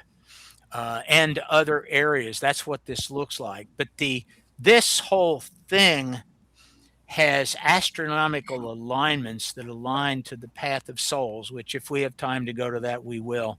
But I don't know that. I find it really curious. I love That's amazing. speculation on it. How do you even make that without a protractor? You know, yeah, it is so uniform. I know Right. how, I have seen examples of how people would lay out the circles and so on. And I'll go to this. I'll go to Serpent Mound. It's like, well, how do you lay out Serpent Mound in Yeah, Ohio? no kidding. That one's Well, So cool. if you actually dug away the earth here very carefully from an area, what you'll find under the actual serpent effigy, the earthen effigy, you see stone. There is a line of stones, and it's like 3-4 wide, that follows the entire undulating serpent. A line of stone. Wow, And I did so not know that. most people don't. I actually have illustrations from the archaeologist that did this, that did excavate it. Whittlesley did it. And he illustrated this before photography. He illustrated in his publications what the lines of stones look like. So they laid the stones down first. And go ahead. I think that they did the same thing with this. They probably laid down a layer of stones here. Once they laid it out, and how you lay it out is you have I call it a rope, but you have somebody standing in the center, and your rope is just long enough to make an outer circle. Then you shorten the rope to this point, and then you make another circle and to this point and this point. Then, based on whatever compass readings that you're using, or whatever you're using, star alignments. That's correct. Whatever star alignments, you make a point. You lay out a straight line from here, and then lay the outer lines out. You do that for all 4. And then why they had to curve this, I think it's the way the landform caused them. The way the land is laid there, you have to curve this around and up. So it's not like it's in, it's pretty, it would be hard for most Americans today to go out and try this because most people don't have the knowledge. And the other thing is we would go to a hardware store and buy a rope that is basically, you could add this up, 250, roughly 250 feet long. That's a long rope, but they didn't have hardware stores. They had to come up with something that long. They had to make it. So their skills and ability was far above what we generally think of. And in this same time frame, this monstrous mound in Georgia, for example, you're in Georgia. Have you been to Colonial? Yes, sir, I have. Yeah, it's amazing. Okay. Well, this is the main mound at Colonial. Today they say it's 56 feet tall. Initially, it was 75 feet tall. And when the first farmers came in, they took 20 feet of soil off the top. Most people don't know this either. On the top, they now know that they actually built a palisade wall around the top edges. Wow. And it was made earlier than this. Predates the Mississippian era. It predates the Caddo era. It basically is during Hopewell times, and the Hopewell didn't build this. This construction probably is stimulated by the Mesoamerican influence. That's what it means. Georgia had many sites that clearly have a Mesoamerican influence. How strong was that? Does that mean, tens of thousands of people came up? No. It simply means there's a cultural influence. It could be that thousands of people did in fact come, but it might mean that only 50 people came up and brought the culture with them. Who knows? Well, that happens. We do that today. Like our technology gets developed in one country, and then now they're using it in others, right? Yes. I mean, it's but it's a little bit different and more related to their own culture, kind of thing. Exactly. Well, it seems there was a pretty robust amount of exchange happening between the northern and southern cultures, and I think that's awesome to see emerge, and I mean is all so fresh. It's exciting. It is relatively new. It's relatively new acceptance of it, Yep. but it remains almost unknown to the general public. And that's one of the arguments that I sometimes give archaeologists. You know, they go, "Well, we all know about it. We wrote about it. We've known about this stuff." I said, "Yeah, but you haven't told anybody." They said, "Well, Yeah. it's in our books and We- publications." Well, It's in my book. publications, yeah, in a Buy my publication, book. yeah, you have to, pay their publications. They're almost all behind a paywall. Yep. And Yeah. people aren't going to spend $50 to buy one article out of American antiquity. They're not going to do that. And No. then it's written for professionals and not written for the general public. And their books are written for professionals. They're trying to impress professionals, not the general public. So it's simply not known by the general public. And then I mean, Which is a shame. if the general public doesn't, well, here's the thing: in school, growing up in the 80s, 90s, I didn't learn anything about any of this stuff. Yeah. And when you understand that there's 100,000 still around and 1 million potentially like that, we're there as well. It contextualizes the history of the continent, like in a way that I never imagined as a child Entirely. in school. It totally changes everything. Yeah. I didn't learn any of this in school. Like I said, in 1983, when I had the dreams, in my whole college career, I took 2 courses in anthropology. Indian mounds were never mentioned. In elementary school and high school, I went to one 7th grade in Alabama, and all my other grades I went to in Pennsylvania. Indian mounds were never mentioned. In Pennsylvania, civics talked about the William Penn, and history started in 1492. My wife is from Missouri. How many people in Missouri know that what I've shown here is downtown St. Louis? How many people knew that this is what downtown St. Louis, Missouri looked like in roughly 1840? Where the arch is and what is called the Dome, which is their football field and stadium in downtown St. Louis, right along the Mississippi River, it was the site of a massive mound complex that had a palisade wall around it. It was a fortress.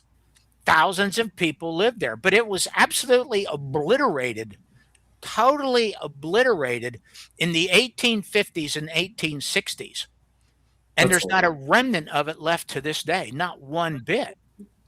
I feel like that's why it wasn't talked about in schools, because if you know that it looked like this, Yeah. and then you know that it just got like bulldozed and torn down completely, not a trace, that's going to outrage everybody. So I feel like there's a bit of intention there as to why we didn't know just truly how incredible it was, because there's very much this.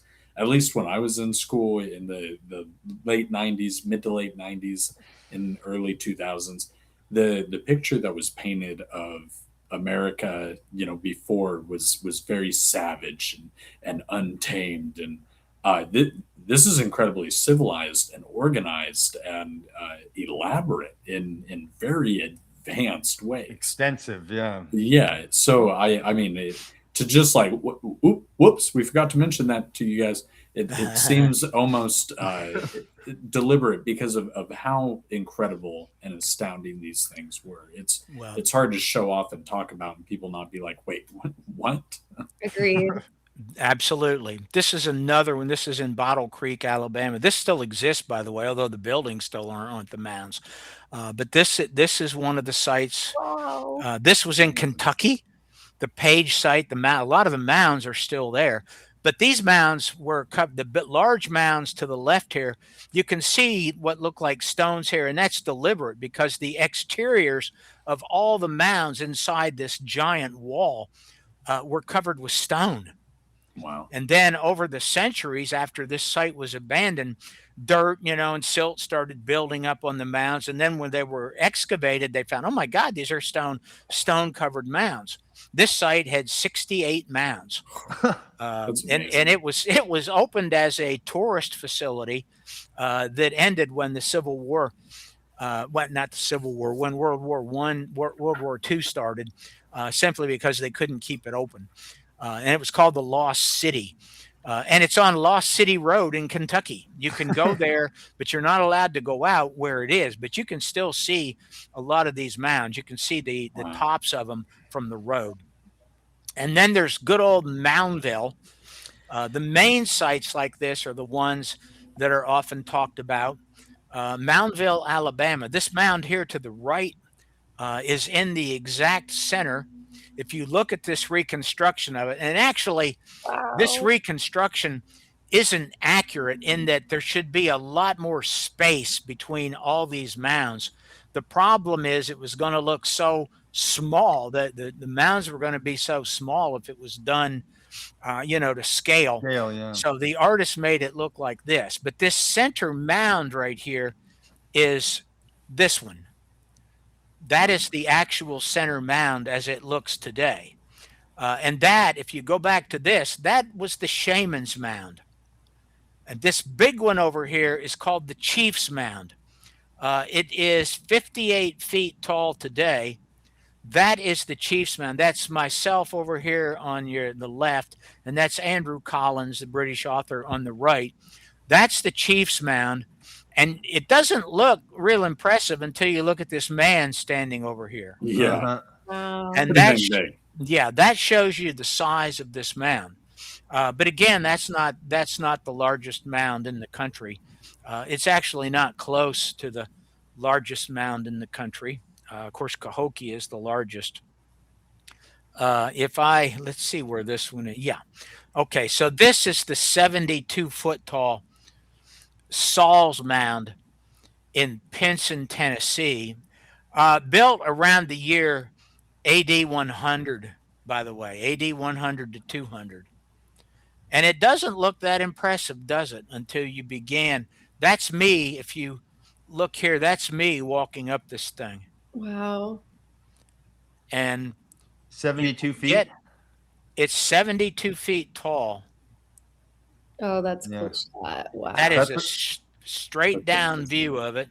That's an easy drive for me, actually. I can get there. Yeah, Pinson is and so here is the way. This is what I like to show people, to show you how immense this thing is. Here is another mound. This is was once considered the oldest flat top mound in the United States. That's the aerial view. It dates to about 100 BC. And then these are twin mounds. I got to go into these back in 1984, 83 and 84 when I started this. I went and interviewed the site archaeologist at a time that this half of them over here was gone. They were excavating and it was covered. So I got to go inside of this and look at the actual excavation back then. That's so cool. That's amazing. It is. It's very cool. What was in there? What was in there? Burials, and there was a male skeleton surrounded by 7 female skeletons. That's the way to go. Yeah. Harem. Yes. I do have a question about the mounds. I'm a little bit new to mounds compared to these guys, but so they're often referred to as burial mounds, but were they all for the purpose of burial? No. What was their purpose? What type of things are they finding generally inside? Well, okay, so let's take a look at, if I can. Yeah, Cahokia is a good place to start. Some really cool pipes, I can tell you that. Oh, God, yeah. You know I like those. Couple of giants, no big deal. Yeah. They're unusually statured, okay? Yeah. Unusually large statured. Don't use the G word, guys. Yeah. So this is Monk's Mound at Cahokia, Illinois. Cahokia is about 10 miles due east of St. Louis, Missouri. So this is Cahokia, Illinois. In fact, on the top of this mound, if you stand here, you can see the arch in downtown St. Louis. So Cahokia Mound is 100 feet tall. The Great Pyramid at Giza has a base covering 13 acres. This mound has a base, and actually, I'm considering altering some things that I've already written about it. but the base is said to be 14 acres. But if you take the actual length of the sides of this thing, it says it's still at 17 acres, which is what the 1920s and 30s survey said, that Monk's Mound covers 17 acres. This is a platform mound that is so big at the top, 4,000 people gathered up here in 1987. So it's large enough for 4,000 people to comfortably stand up there. Yes, that is how big this thing is. So that's impressive. Just on the top level? Just on this top up here, there were 4,000 people at the, it was the Global Convergence or something celebration in 1987. So these are actually very large, and it reminds me of Kolomoki. This is not a burial mound, but around Kolomoki, in this immediate area, there are several burial mounds. So the burial mounds are often conical in shape. For example, in this bit of St. Louis, all of these square and rectangular mounds had structures on the top. This is a large burial mound that was off to the side. It's a conical mound, so it does have burials in it. But inside of those, and these are the conical mounds that were flat top mounds. And I don't think I've talked about this before. They're usually called water temple mounds. They had what some archaeologists call water temples or sweat baths, which was a Mississippian thing that came from the Caddo, which came from the Southwest, which came from Chaco Canyon area and the Hohokam, which came from the area around Teotihuacan near Mexico City. Oh, wow. That Teotihuacan influence stretches so that far, absolutely. And there's a direct linkage that goes back in time, back through cultures, all the way back to Mexico, to Teotihuacan. It's just stunning where all this is now. But again, very few people really know about this. So I'll show you. So this was my first site, the Chucalissa Mounds. And this, you ask about what the mounds were for. So this was a conical mound once on top of a building. And what used to go on is these mound sites would have a conical burial mound excavated, then build a building over it and charge admission. So this is one of the first things we saw after we saw the spider at Chucalissa. These are skeletal remains excavated in situ or in place. The one on the left was at the University of Alabama's museum, Jones Museum, at Moundville, Alabama, where they had loads of skeletons like this displayed. And of course, this no longer happens. This is not done anymore. Right. In 1990, that was changed. And I probably have, I've counted, and yesterday I was going through this, I counted about 25 sites where we had been and gotten photos of skeletons. And some of these you go into and you'll see hundreds of skeletons on the surface with some of the pottery and so on found with them right next to them. And that was it was a stunning and shocking sight. And these sites up to 1990 used to get quite a bit of money from their admission charges. In fact, they used to make enough money from people coming to gawk at these skeletons that they didn't need to get money anywhere else. So when they closed these, starting around 1990 with the passage of NAGPRA, the Native American Grave Protection and Repatriation Act, they had to close them all. Their funding just collapsed. Absolutely. They did. People quit coming. Wasn't much to see but the mounds. They had focused everything on these skeletons, so they kind of lost that. If there were hundreds of skeletons within a single mound, would it have been like operating sort of like a graveyard? Like it was a lot of mounds. There are mounds. Oh, There are okay. some mounds that had 2,000 burials, some of which were obviously from a battle because they found these Yeah. skeletons just piled in together. They found arrow points stuck in some bones. A lot of skulls had been crushed, obviously, by something very hard like an axe. And it was after a battle. So they would pile them together and then cover them. Yeah, there's some mounds like that. And would they Uh, have been able to access them to go visit their loved ones, or would they have closed it up and that was it? well, there are some like that. Yeah, here you go. I don't even, that one clicked by accident. But these are burial mounds from Missouri. All these are in Missouri that were excavated around 1920 by the Bureau of Ethnology, which is a Smithsonian group.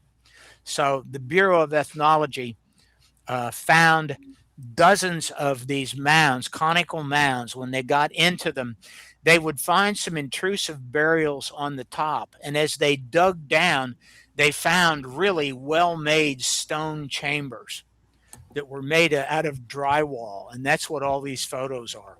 If you look Wow. down here on the far right-hand corner, this is one that still has the roof on it. They haven't removed the roof to get down into the burial chamber. But some of these burial chambers look exactly like ones in the UK that we've been to.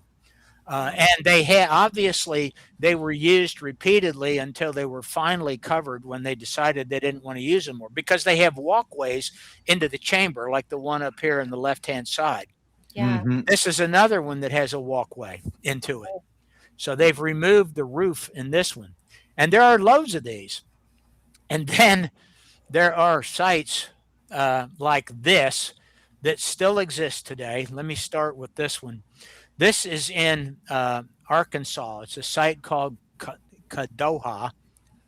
And this is a private museum, so they can't do this at public museums anymore. Private museum means legally, it's a term that means they've never taken one federal dollar. Okay.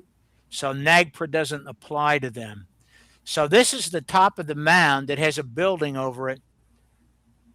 Wow. And down in the very bottom of it, they have an exposed burial pit. Now, those are not the real skeletons. Because of deference to the Caddo tribe, the real skeletons have been repatriated, and those are plastic replicas. But the pottery is all real. Wow. So that is what the Smithsonian's excavations look like. But often at the bottom there was a stone chamber. Here's another site. This is the Page site where they found certain mounds that were used as crematory pits that later became burial chambers with stone around them. One more. Here we go. This is one more burial pit at another mound at that Arkansas site. If I can get it to, for some reason, it doesn't. There we go. I've got to start it here. So their average life, this guy was 50 years old, they say. That's what the research shows. But that's what he looked like. That was the way his original skeleton looked like and how he was found. Wow. This burial pit's about 7 feet down. The other one was about 12 feet down. So they didn't do the fetal position burials here like they did at many of the mounds. Nah, this was different. Yeah, Okay. this is That's where interesting. that's why you have different cultures doing different things. Yeah. Absolutely. Some pretty diverse practices, it seems, were Absolutely. found But inside the mounds. yes, if you look at time frames, if you look at the Hopewell burials, the Adena burials, the Adena primarily cremated everybody. The only people that got buried in the Adena mounds, and I suppose I can look for an Adena mound here. I've skimmed. Oh, there was one. There's an Adena mound. I did at the very beginning. That's a very typical Adena mound. This mound actually still exists, and it looks pretty much like that. It's in Wow. Mound Cemetery in Marietta, Ohio, and it has a moat around it. The moat still That's exists cool. too. I don't think I have a photo of it in here, but I have photos in the book, of course. But it's in a modern cemetery in Marietta. The largest of the Adena mounds that still exists is in Miamisburg, Ohio, and I thought I saw it here in my list.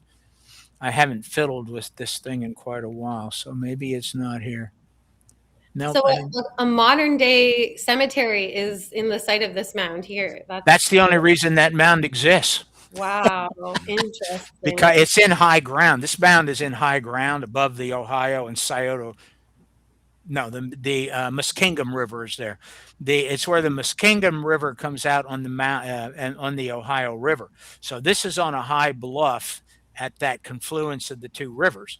Wow. So when it was first discovered in literally the very late 1700s and early 1800s, the people that moved there decided to use this as their cemetery. So historic cemeteries are not disturbed. So it became a historic cemetery, and the mound survived. Wow. That's Still a good place to put dead people, they figured. Exactly. So why not? Yeah. Yeah, high points. That's the way a lot of sites throughout America have been preserved, simply because they were at a high point. Hey. There are several other places like this around the country. Oh, yeah, let me show you this. Winterville, Mississippi. This is a Mississippian site, still exists. This is supposed to be the Mississippi River out here in that color, but that's not very good at it. Whoops again. Going up the Mississippi, like in the 1600s, 1500s, 1400s, like, woo! That was Joliet and Marquette did it. They came to Memphis. They talked about when they did it, they encountered village after village after village. And just incredible. 30 to 50 years after they were there, others went through and almost all the villages had disappeared. They died. They all died off. Disease? Contact from the first one. Yep. Yeah. Brutal. So, thanks, Columbus. This is okay. This mound right here. This is Winterville in Winterville, Mississippi. This is that mound today, and that is me down here walking down the ramp. Wow. On the left side. This gives you an idea of how big. And up here on the right side is one of the mounds around the central mound. There used to be others out here, but farming has destroyed them over the years. But this is that mound in Winterville, Mississippi. This gives you an idea of how large these actually are. And again, that's me walking down there. So that gives you an idea of how big it is. That is another mound off to the side. This is a different view of it. So with this perspective of it, that ramp looks incredibly long. Yeah. It's just a perspective. But if you go back here, you can see you get a much better idea of the size of the ramp. Wow. But this way it looks much longer. And that's me heading up the ramp. It's kind of giving me that symbol we were looking at on the Mars disclosure the other day. Yeah. Yeah. Like the geometry. But it's just astonishing how big some of these sites were. This is another site in Mississippi, still exists. It's blowing my mind. Like I was recently down in Guatemala, and I love all these ancient Mayan, Aztec sites, and it's so similar. Like where in Guatemala were you? I was up in the northern part. I visited this last trip. I visited Tikal, and then we flew with the helicopter up to El Mirador and the trek through the jungle. Very, very good. We've been to Tikal. In fact, a lot of documentaries that you see on the History Channel that show Tikal footage are using footage we shot. Cool. My wife and I did a exploration and did some video on it. And recently, there's a group that had contacted us. They were following up at what we did at a really remote site in Guatemala called Piedras Negras. Yes. And you're going to see... That's a cool site. You're going to see a lot of information coming out about that because Trevor Grassi is one of the people. And Trevor had contacted me before they did this to find out what we had found there. And they had our video and the book that my wife wrote the book about, Piedras Negras, when we were there. So they're following I up. need that wife of That's so yours. cool. Yeah. We gotta get her on here. She Incredible woman. just doesn't do this much. Oh. So this is a site in Louisiana called Troyville. And when this is the way it looked around 1804 when it was first found. Certain areas of Louisiana were not inhabited by Europeans till the 1800s. People don't get this. They think, that this was all Native American land up to then, although most of the Native Americans had died before then, and then survivors had come into these areas. But this one mound was 87 feet tall.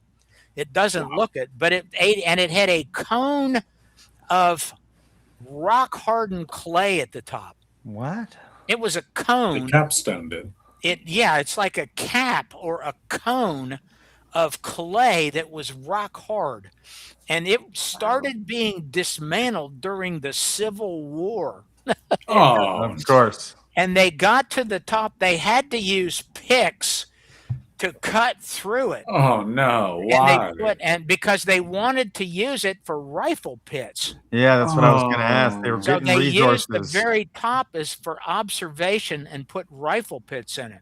Horrible. And then in the 1870s, when the town of Troyville, it's called Troyville, Louisiana, when the town of Troyville decided that they were going to build a bridge, there was a bridge built right here. Actually, it's right here next to that mound. The only reason portions of this mound still exist is because there's a cemetery on top of it. But they built a bridge right here, and then there's another bridge right here. They needed dirt. Guess where they took the dirt from? They totally destroyed all these other mounds and earthworks and used it as fill dirt for the bridges. That's horrible. And then they built mini mounds right here. The town got so embarrassed by it, they have a minuscule little mound built right about here, which is in the modern town square. And then it shows a mini mound like here too, but the mini mound's not even 5 feet high. So anyway, when the town destroyed all this, they had to bring in steam shovels. They were not able to remove it because it was actually rock hard. But when they dug down into it, they found it had layers of stone, which is weird, and it had layers of logs and matted cane and fiber, cloth fiber laying over it to keep it from eroding. Amazing. It was amazing, but that's one of the early ones they found that way. That's so cool. What do you think the purpose of that was? The cone at the top. That one I don't know.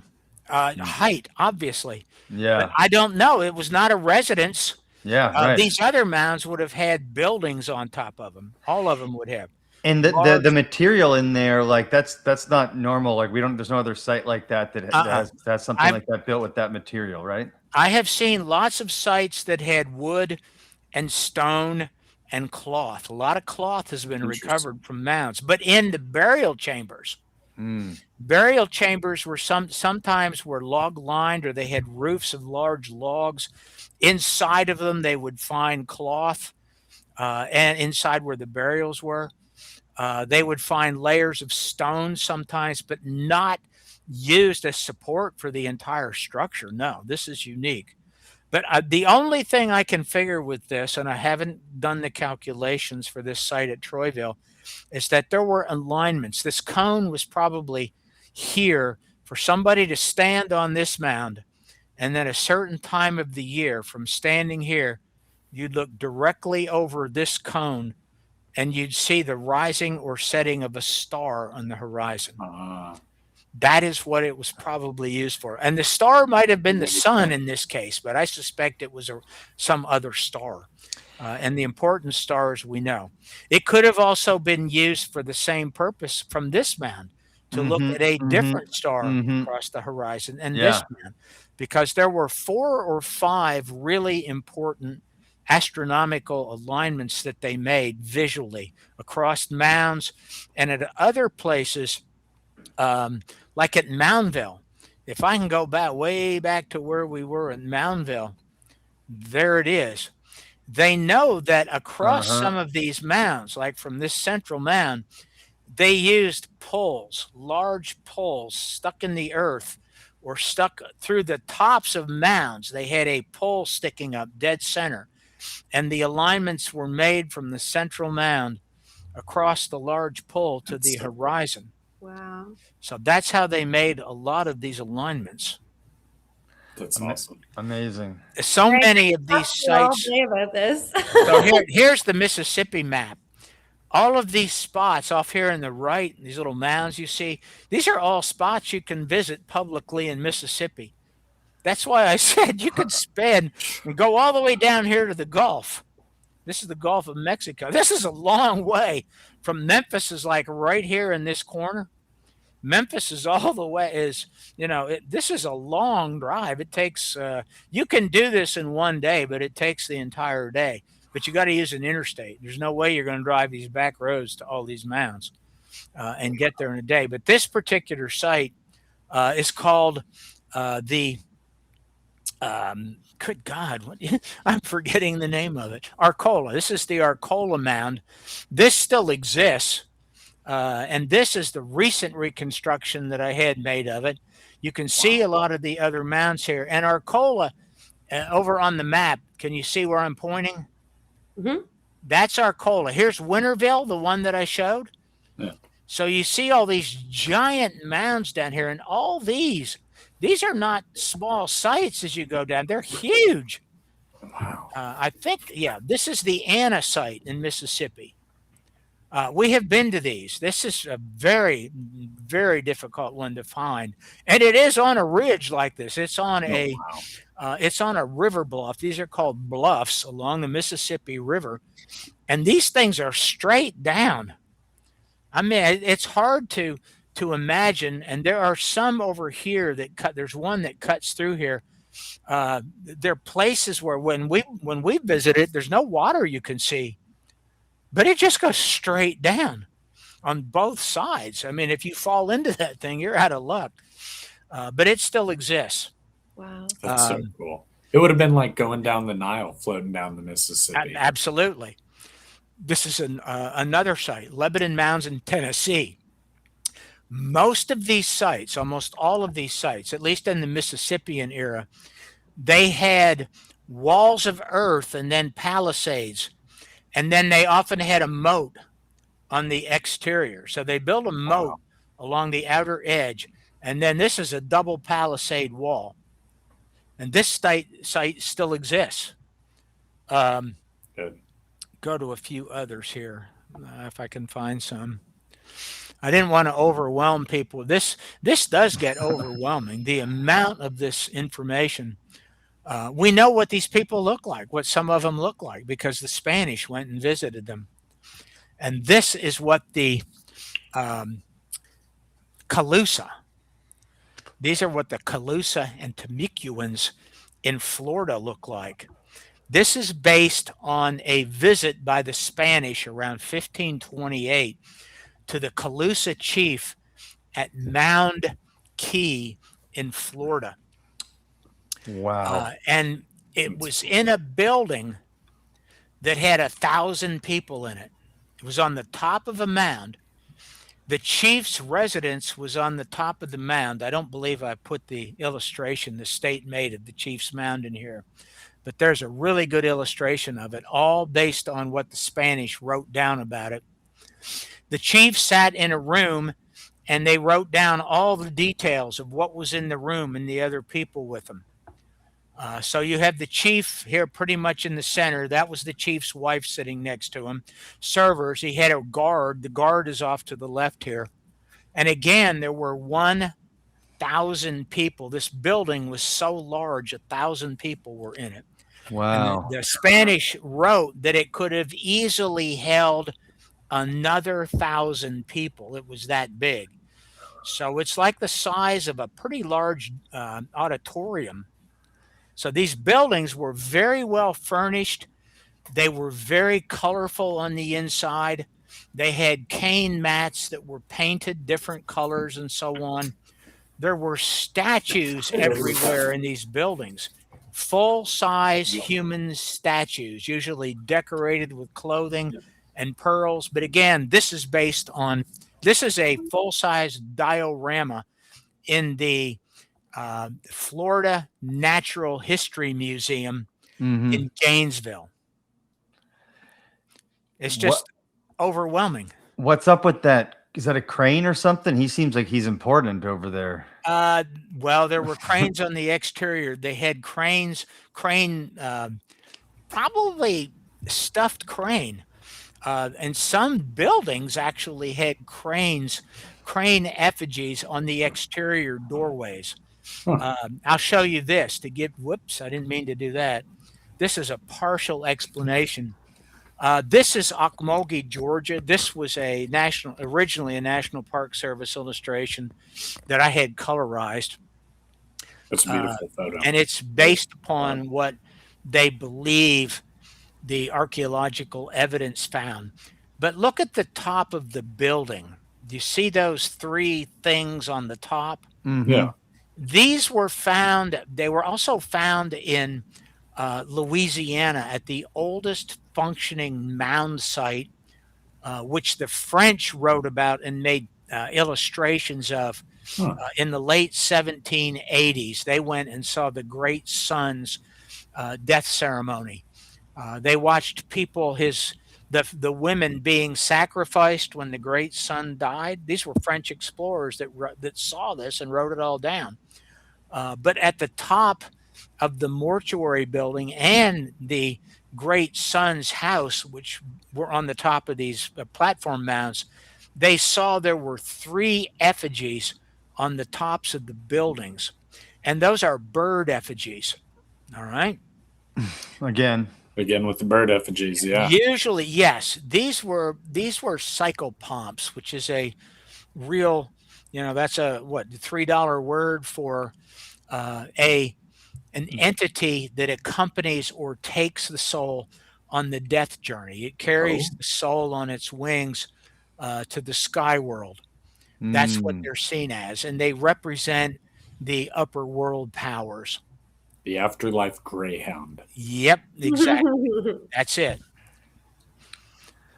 What were they made out of? Well, the regular material. They're cloth. Probably different kinds of fiber cloth. They made a lot of fiber cloth out of cane. You strip cane and you get those long strips of fiber, and it's very resilient. A lot of rope like that has been found. But cane is one of the best things for fiber. There's other plants that they make it out of too. Yeah, absolutely. Would they use like clay ever? Hardened clay? I've never seen that. I've never heard of that.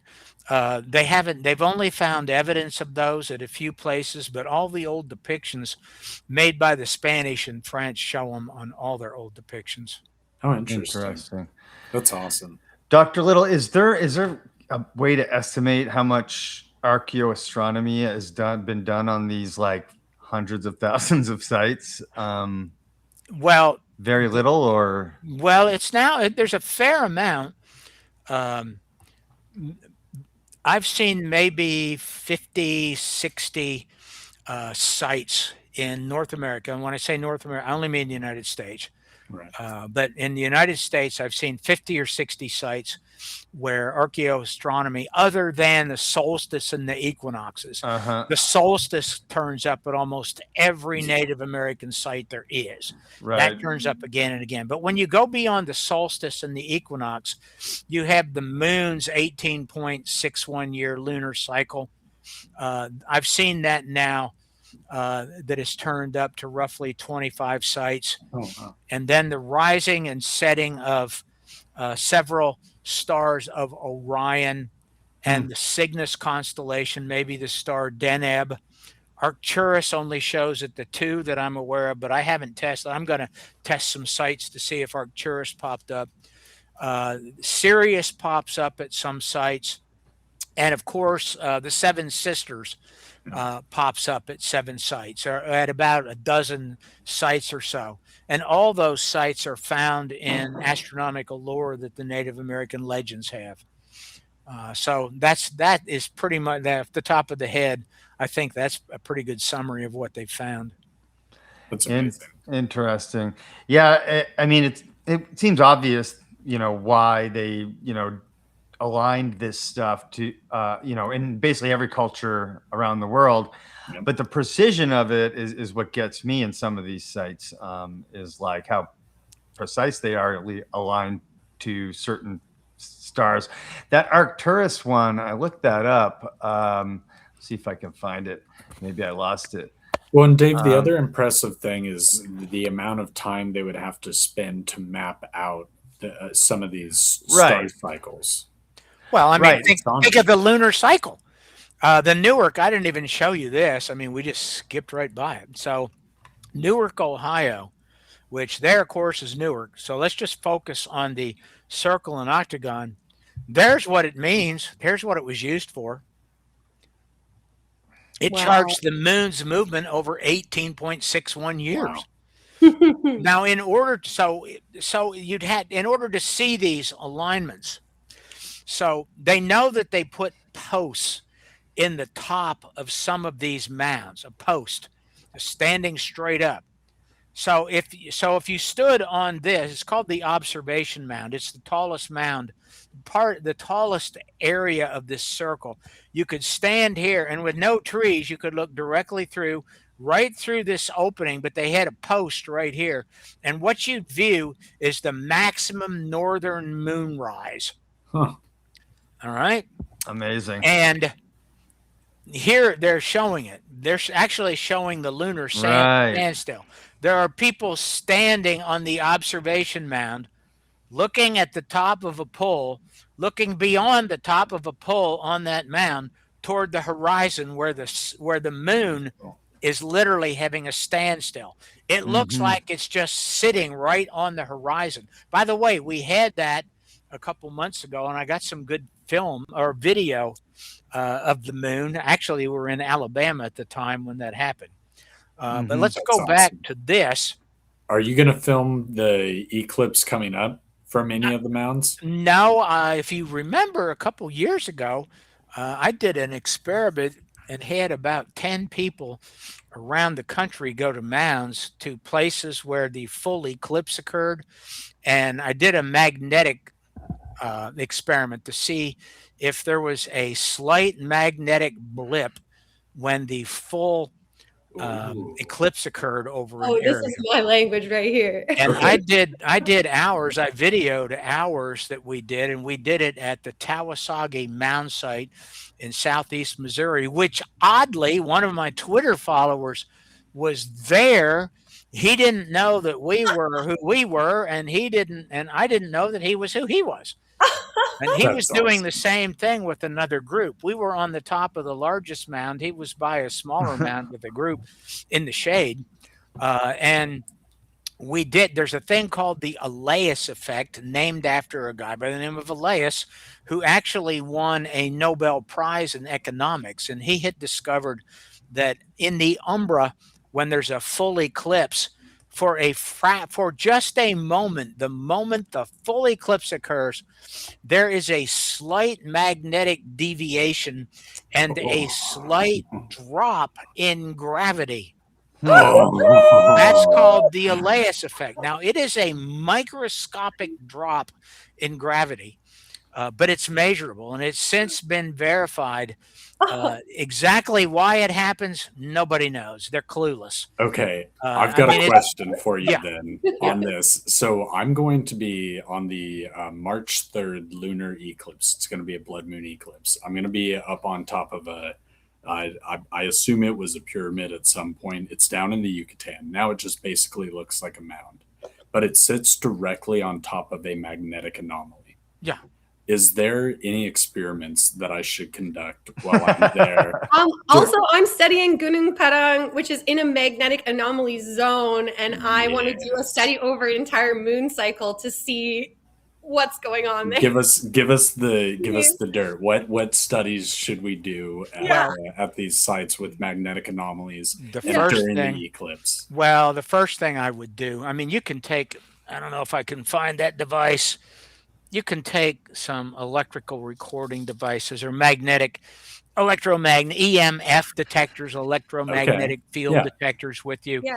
I've done this before, and it's almost electric wires like power, man, when I go under power lines, they go crazy. Just under power lines, it goes crazy. Imagine living under them. Absolutely. That's a story for the another key day. is, if you have a cell phone with you, you can't turn it on. You have to leave it off. Okay. It creates a bubble, an electromagnetic bubble around you. And it confounds everything. That's the problem. Batteries, big batteries confound it also.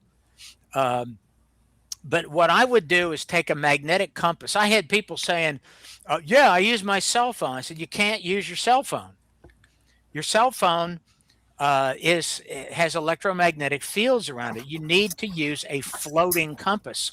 I went and bought a couple because there were some friends of mine that didn't have one. It was hard to find one.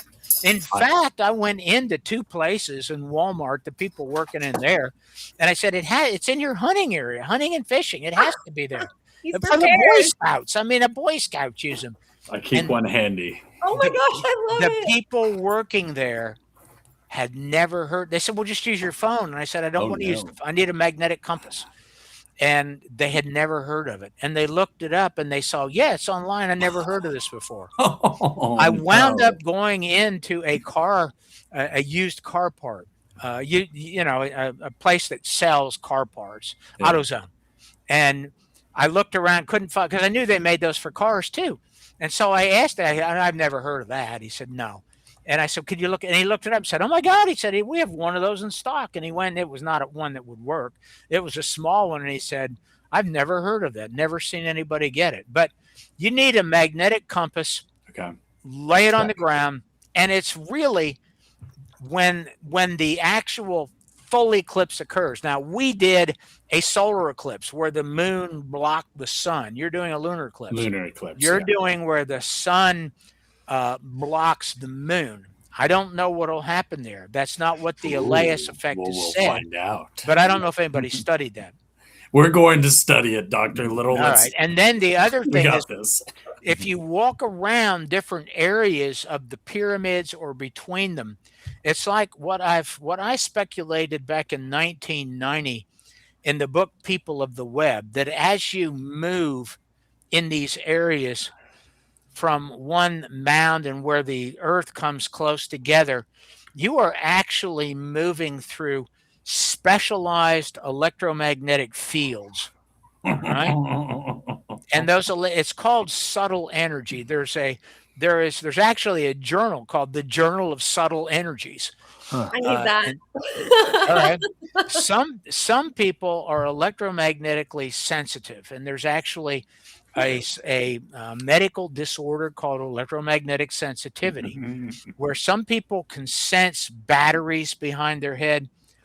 They can sense electrical fields when they're in places, but it doesn't occur with many people. And I believe, and what I speculated in the 1994 book Grand Illusions, is that I think it has to do, it's genetic in nature. I know from my own research that most shaman were born shaman. They were born that way. It's in their heredity. And I think it links to the amount of a substance that winds up a substance in the brain. And this substance is called magnetite. Magnetite was discovered in the human brain in 1990. It's been known to be in pigeon brains. It's what causes homing pigeons to be able to find the magnetic lines, to find their way anywhere that they need to go. You're lighting me up inside right now, Greg. Yeah, I know, me too. I'm so like, excited. Yeah. we gotta talk about this after, Megan. So I think that shaman sense these subtle electromagnetic lines, and these are meant to take people through experiences. And I without will- all they didn't have cell phones and batteries and shit like there was no screwing this human-made stuff up. EMF So at that looked good all. for And them. the only I have been to one place in the last couple years where there's no human EMF. And the problem is now that we have so many satellites beaming down all the time that it's hard to find anywhere on the surface of the earth that has no electromagnetic energy fields Bummer. coming in. Or The like place where I've non-natural been, things. it was Yeah. Hovenweep, Utah, and it was down in the canyon at Hovenweep. And that was very, very strange. You can sense it when you're there. You will feel differently. Cody, when are we going? Dr. Little, March 1st through the 8th. at the beginning, you were talking about how these earthen walls were designed to hold spiritual energy. It seems obvious to me that these certain astronomical alignments could enhance that spiritual energy, and that's why it was so important to them to track it and then do their ceremonies on these specific days, cyclical days, right? Is that Yeah, the well, they idea? did. Yeah, they exactly. There were there were some ceremonies for the members of their magical or secret societies. So they had levels of secret societies. The general public had some mass celebrations, and the Path of Souls celebration. I don't think I have a Path of Souls photo in here of their celebration. I could pull up another one, but I don't see it anywhere. And so, no, it's not there. So part of what I was going to say here is that as they moved, well, they did their initiation rituals in these secret societies. I don't know how much I did this. I really want to reveal, but some of these initiations were done with hallucinogenic drugs. And they were predominantly liquefied. They drank it. In some cases, they smoked it, and not marijuana. Marijuana was not involved. But as they would move from one area to another, there were different drugs that were utilized and different rituals. They had caffeine. That's one thing. They used a great deal of caffeine. They didn't use coffee, but there are trees, even where I live near Memphis, Tennessee, right next to Memphis, Tennessee. There are trees here that the Native Americans used to produce their morning drink. And it has loads of caffeine in it. And it's pretty easy to get a big caffeine buzz from it. They also smoked a type of tobacco that has 10 times the amount of nicotine in it. And it puts you into a stupor. Nicotine is a bizarre drug that at lower doses kind of can give you shakes. Yeah. And because that's correct. Yeah. In higher doses, it puts you into a stupor. But they also used a substance identical to ayahuasca. That has only been known for the past few years. I wrote in a 1997 textbook entitled Psychopharmacology, which I'm the only author of. It was used in a lot of schools, and of course it got. But in that textbook, Psychopharmacology, I spent 4 pages talking about the use of hallucinogens around the world in ancient times. And I mentioned that the South Americans were using DMT in ancient times. That was 1997. And I mentioned that Native Americans had similar concoctions, but I didn't say it was DMT at the time, but it was DMT-like. We now know that they used the honey holly tree root, that's hard to say, honey holly tree root, which has DMT in it, but it's not active DMT. It is mixed with datura and sometimes the tobacco worm. The tobacco worm. And you don't have to, you would actually put the tobacco worm in your mouth along with some of these substances. You don't chew or eat the tobacco worm, but it secretes a substance that makes the DMT active. I know that. Whoa. That's Who why I figured said this stuff out? there's not a lot that there's. I mean, that much I'll tell. The rest I don't really want to talk about it. But the secret societies initiated people into their societies by taking them through steps.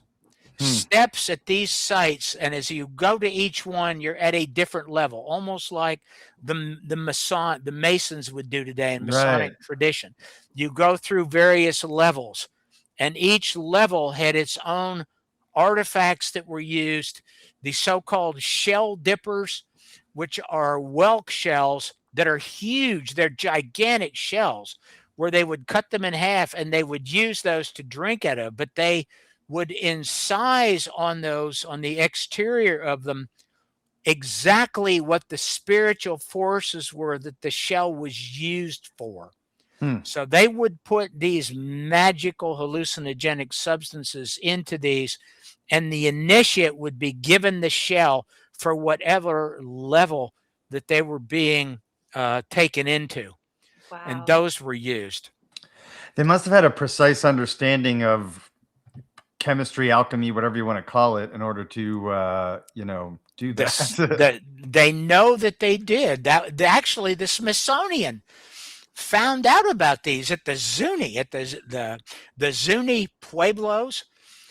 They sent people out in the 1800s that were initially fooled, but they found loads and loads of substances that the Zuni shaman and medicine people showed them and how they were used. And somewhat later, another group went out and found out that, well, the Zuni shaman had concealed their most secret information from them, and they went through several different initiations into the secret societies. There's so many levels of these secret societies. And yeah, they knew what all these substances were used for. Now, what I was going to say about this and this particular site at Newark, Ohio, that was used over 18.61 years, it took at least 18.61 years to make this thing and another 18.61 years to make sure it was accurate. Right. Think about that. It takes, it's only every 18.61 years that this maximum new northern moonrise shows, and only 18.61 that the minimum northern moonrise shows, and only 18.61 that this one, the moon set, and another moon set, and so on. All of these one. If lifespan was 40 to 50 years, I mean, you're talking a couple of lifespans to get the whole thing done. Wow. So chances are, when the shaman came here, they would set up and they would put a post down where they wanted to start. This is totally flat land in Newark, Ohio. It's very flat, as you can see in their illustration.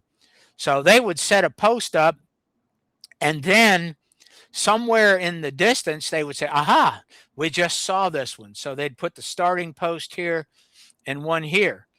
Then so many years later, they would see this one. Well, they needed a way to figure it out. So maybe it was this one to that one. So they laid these posts out, and they probably used stones and created stone lines between the settings, the rising and setting, where they started the observation and where it ended. They would put stone lines here, stone lines in the outside, and then they built the earth over them later. Wow. And then over the next 18.61 years, somebody observed all this. That's the way it worked. And it's a, think about it, if you don't have a language or a way to write it down so that people are going to remember this for generation after generation after generation, it's permanently encoded on the earth. Permanently encoded. So one shaman can give this information to the upcoming younger shaman, and it in turn can be passed along.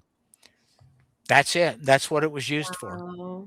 Amazing. And there are loads of these similar formations. I think there's roughly 20 of these in Ohio alone. I find it interesting that we know a lot about the use of ayahuasca in the Amazon, but we don't know.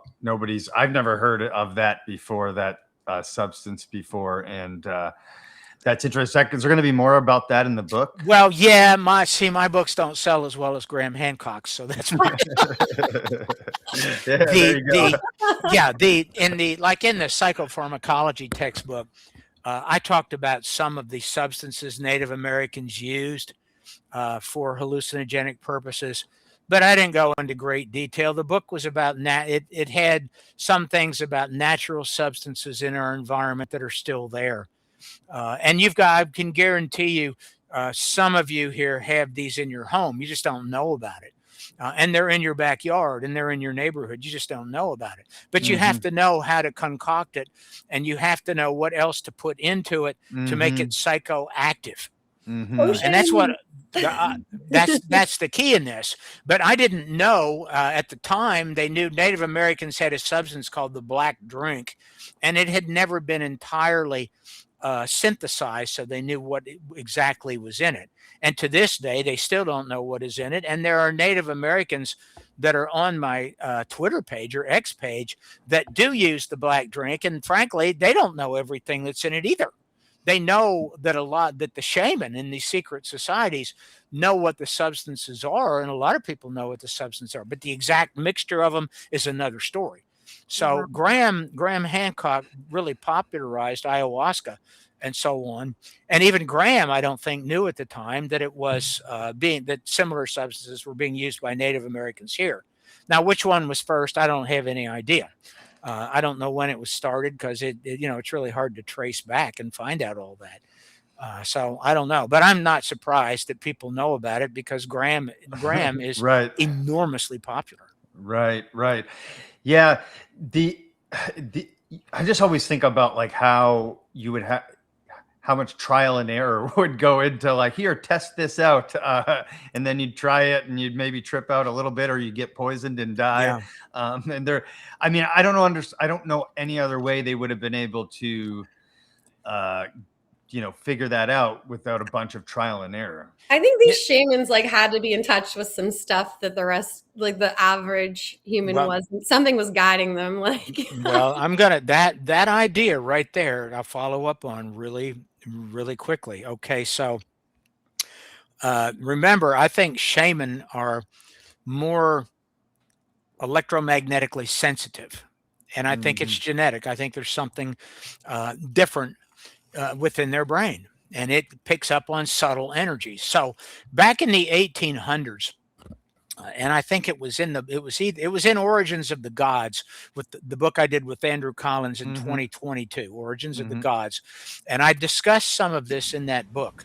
And in Origins of the Gods, I talked about when the Smithsonian sent their investigators out, and they spent months with the Zuni in the late 1800s.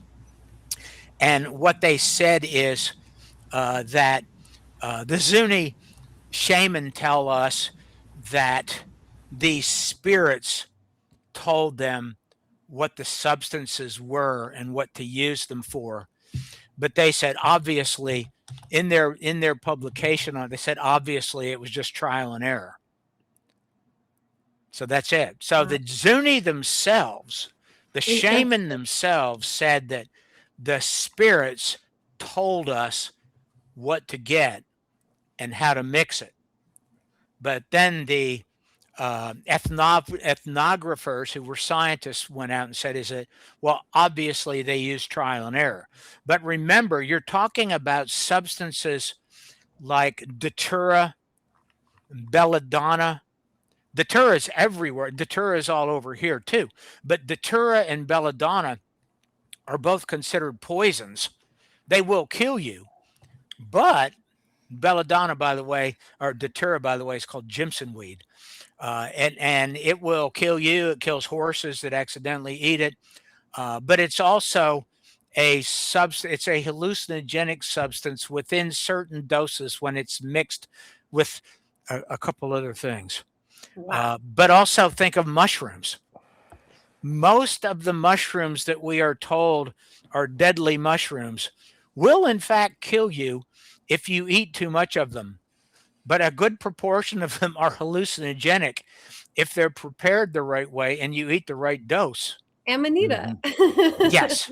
Well, not just amanita, Yeah. but psilocybin mushrooms. Yeah. So there are numerous varieties of those. There's a guy by the name of P.D. Newman who you could get on. He's the expert in this. P.D. wrote a book that came out last year. It's called Tripping the Trail of Gods. And on the first page that he wrote in, it's either his preface or his introduction. I think it's his introduction.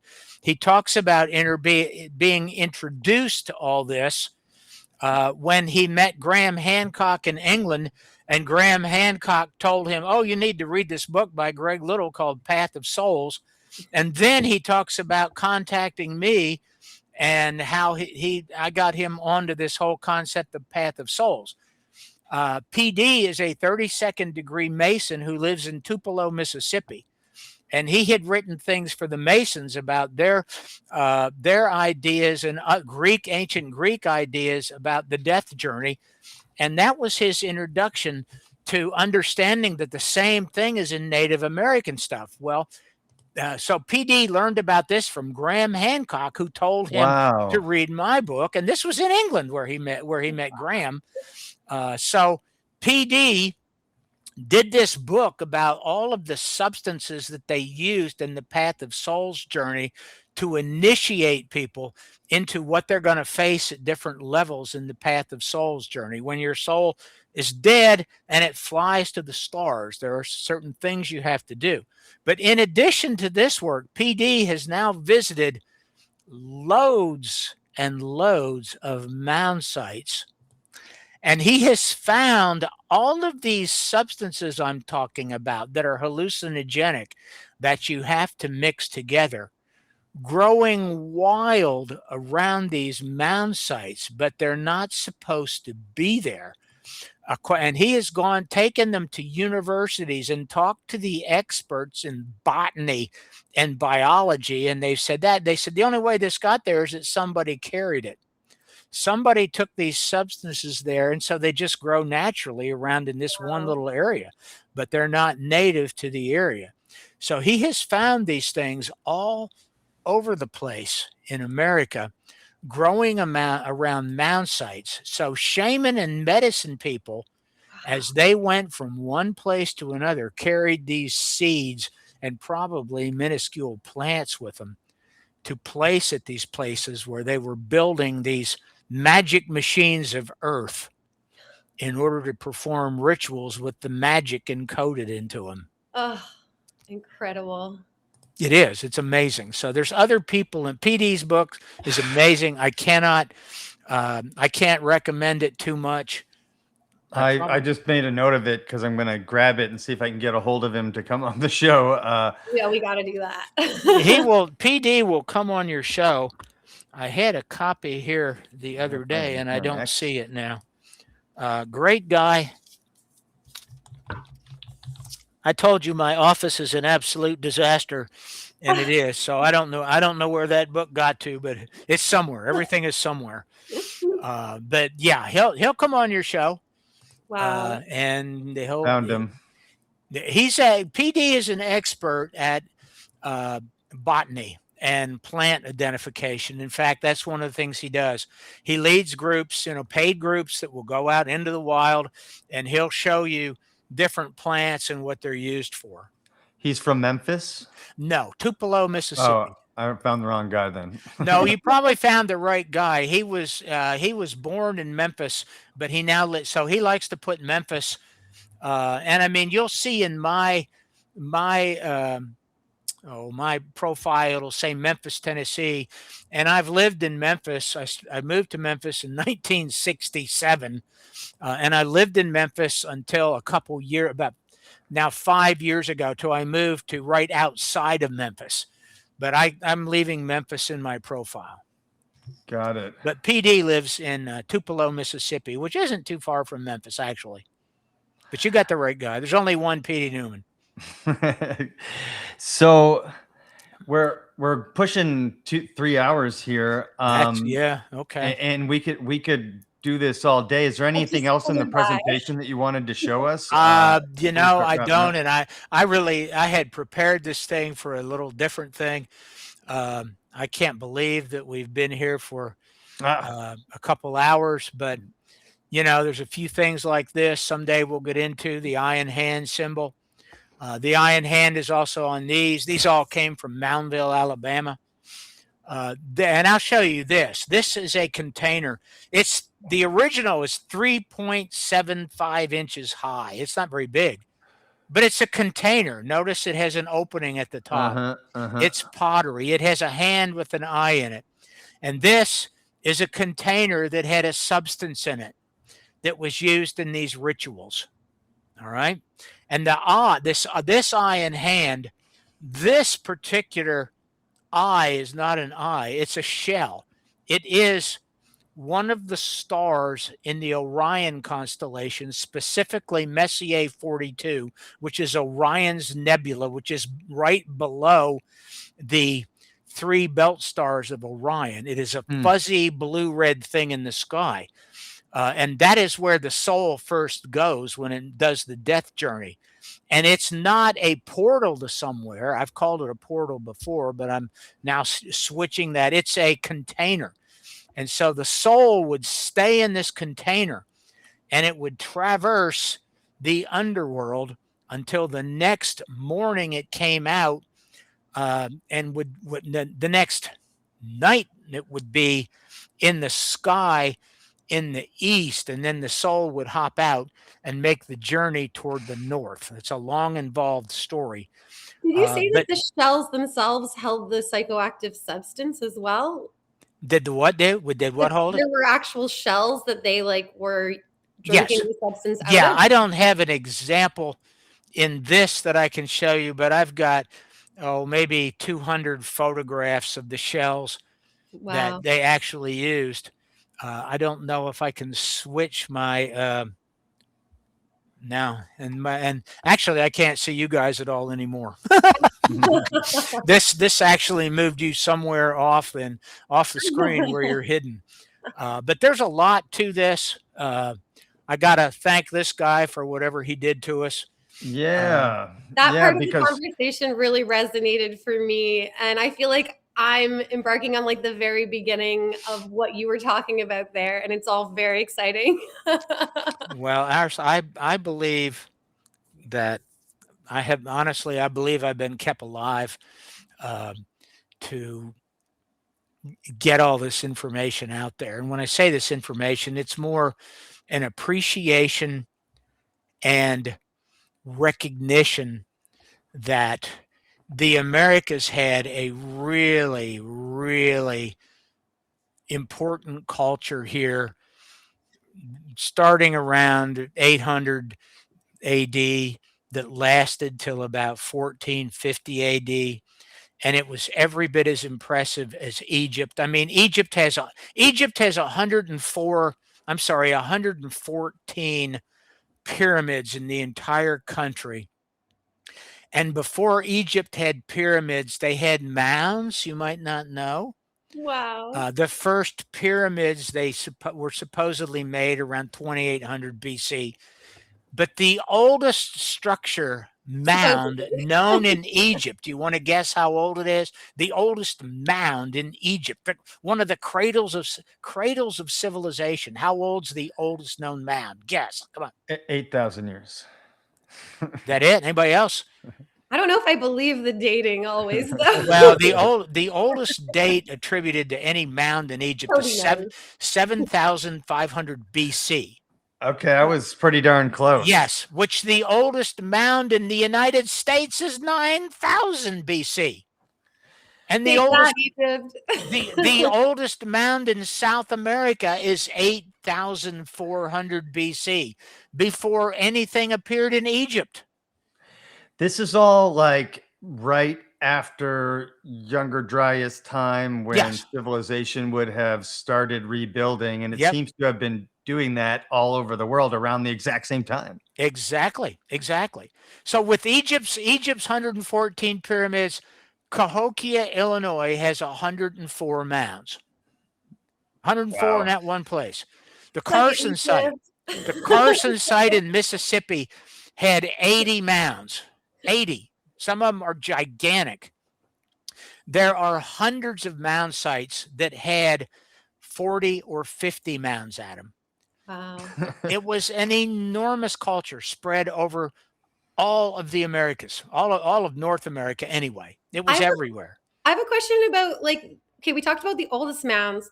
What are the most recent mounds? When did they stop being built, or are they still being built? I don't know this. No, well, there's repatriation mounds, Bill.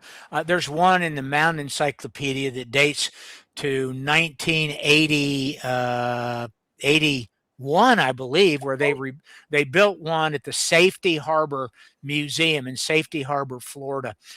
We were there about 2 years ago, and I actually put this photo in the new book, and that's why it's in my mind. But they repatriated skeletal remains that had been in the museum at a new mound outside the museum, and then in 2004, when they really searched for others, they found more skeletons in the museum and repatriated them there. But it's only a tiny hump.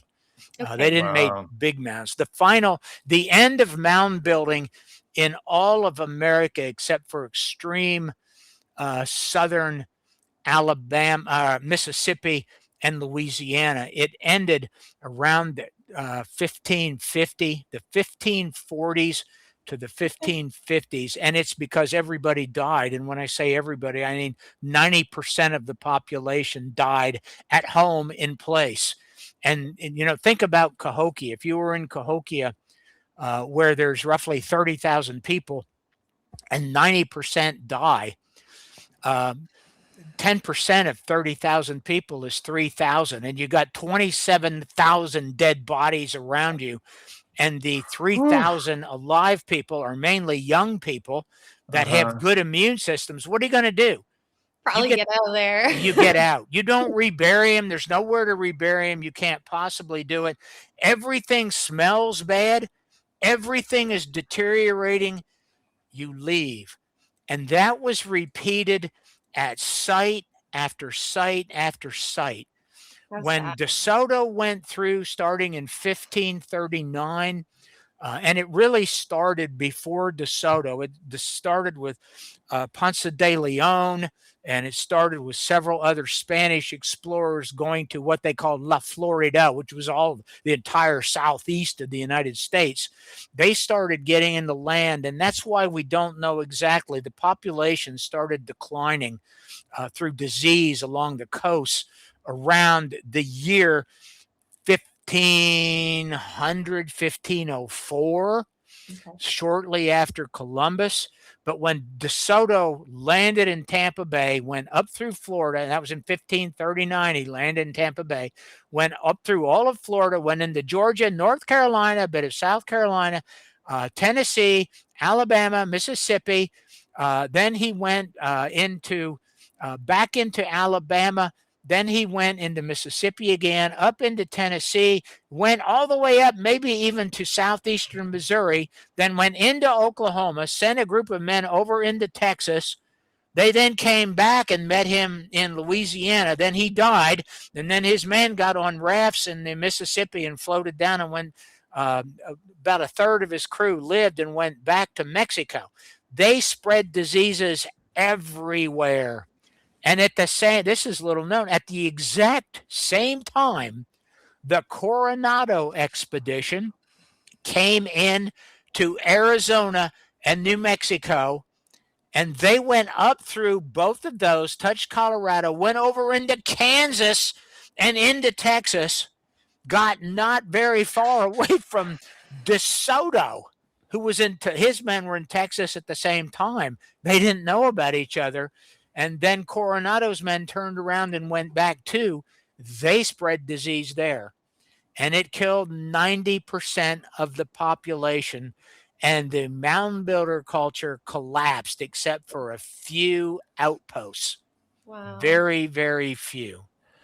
That's the sadness of it. And they were all overgrown when and by the year 1600, 1604, when the first settlers and colonialists came in, By the time they reached Alabama around the year 1800, in Kentucky, 1800, 1805, all the mounds they had been long abandoned. They had roughly 400 years of growth. So they were completely overgrown. Whatever bodies were there had been laying around at them, were long ago totally, turned to dust and washed away. And even the few Native Americans left had fled the area, and now they were fleeing the whites coming in, the Europeans coming in. And you said that they were mostly the younger people of the population. So the older ones that had the most wisdom and experience building these sites wouldn't have been able to pass on that information like they would have in the past. Bingo. Exactly. Okay. Exactly. It's all clicking. It's one of the most sad things that has ever occurred that we know of.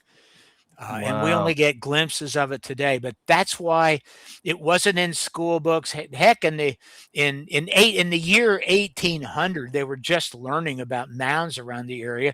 But American history books were already written, and history began in 1492 when Columbus discovered this land. And at the time, what they wrote in the history books is that there were almost no people here. It was wild, unexplored land, and it was that there were a few savages that were here. That's the only thing that was here. And when I went to school, in elementary school, started in 1955, it tells you how old I am. All of my history books were that way. In 1492, Columbus sailed the ocean blue. And where I lived in Pennsylvania, William Penn came in and made deals with the few Native Americans here to buy their land, and that was that. They had to civilize everything because it wasn't incredibly evolved and civilized already. But that was the story. That was the story that was told. And that's the story that a lot of people still know. Anybody my age has never, unless they have real interest in it, they've never been exposed to any of this history. They know next to nothing about it. And all of people my age, all of our knowledge about Native Americans comes from the movies we've seen, the Westerns. Indians on horses and bow and arrow, and they were all savages, and they lived in teepees and all that nonsense in the East. Now they lived in permanent structures. They were as permanent as any wooden houses we build today. We build buildings that'll last, a house that lasts. We're just not like they are in Europe, where we'll build a house to last forever. We don't do that here. The construction you showed in Kentucky was nicer than the modern day construction in Kentucky. So like anybody who's been through there recently knows, they were definitely doing it right back then. Yeah. Yeah. Well, I've burned up all your time, guys. You weren't expecting this. I'm happy about it. I do have a couple more quick questions. Okay. So you obviously received this mission from the spirit world, for lack of a better word. It seems like it could be viewed as both a gift and also a burden. It's quite mournful, right? It was a terrifying dream that you had. How do you see it? A gift, burden, both in the middle. There's a lot of work, and you've put so much work into this. How do you view this? Well, let me start by saying this. I have not made any money from this. This has cost us so much more than what we ever made from any books, and a lot of it we've donated. We donate a great deal, but I don't make money from these books on this. But I almost hesitate to say it. I see it. I can summarize it in two words, just two words. I see it as repaying here's the two words, karmic debt. Okay. For what it's worth, I see it as karmic debt. A debt. I've repaid karmic debt. For all of us, not just you. No, just for me. You're on your own in this. Sorry, Dave. Come on, man. Pay your own way in, buddy. The souls ain't free, buddy. Yeah, Dr. Little's not Jesus, right? He's not. I don't know. The toll must be paid, but seriously, that's I beyond that, I don't know. Wow. Do you see a future where this culture's magnificence is taught on par with the other ancient civilizations, like soon rather than later? Like, I don't know about soon. I have been trying to identify a site that will totally rebuild the place to the way it was at its height. hmm. I mean, totally rebuild it. There are a couple of places that have tried, and I've been met with. Uh, I don't want to go too far with this or name names. There's one site, and I offered. I said I'll do it. I said, tell me how much it would cost, and I said I'll fund it. I'll do it. No problem. And the answer that I got back was, well, that's not really our priority. And that was a museum site that has mounds and has some work done to try and do it. They used to have a lot more done, but it's too much work and too much effort. And my feeling after that meeting with the site archaeologist, the person who runs it, my feeling after it was that chances are, even with full funding to do this monstrous project, that the archaeologist isn't going to be paid a lot more, but in fact, it'll be a lot more oversight work for them. They'll have to do something they're not currently doing. And it was a government site, and all my years of working in government and with governments, the biggest issue that I have found with many government employees is that, well, you're making me do a lot more work. I mean, what am I going to get out of it?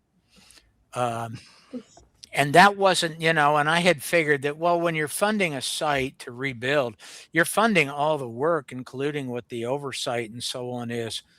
But I think the archaeologist was looking at it like it's a lot of work and I'm already too busy. But that's the feeling I had. I don't know that that's what the person was really thinking or not, but that's the impression that I got immediately. In other words, they were not interested in doing this, even if all the money for it came into them. Can we bring in somebody who is interested? There probably are, but a site like Cahokia, to rebuild it, it requires a lot of Native American approval. It would, and that might take $20 or $30 million to do it at a place like Cahokia. Wow. Some other sites, maybe there's a place in Evansville, Indiana called Angel Mounds.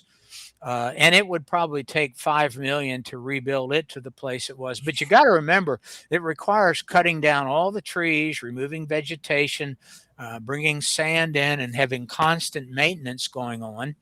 But there are some sites where if you stuck $1 million into them, it would fund the entire rebuilding of the site. Wow. And that in essence, and I told them that there was a group on Twitter, and for a while, there were people on Twitter asking me to do this and to set this up. And we were going to do a 501c3. But it doesn't have to be a 501c3. People could donate directly to a Mound site that's a nonprofit or government, and it's tax deductible.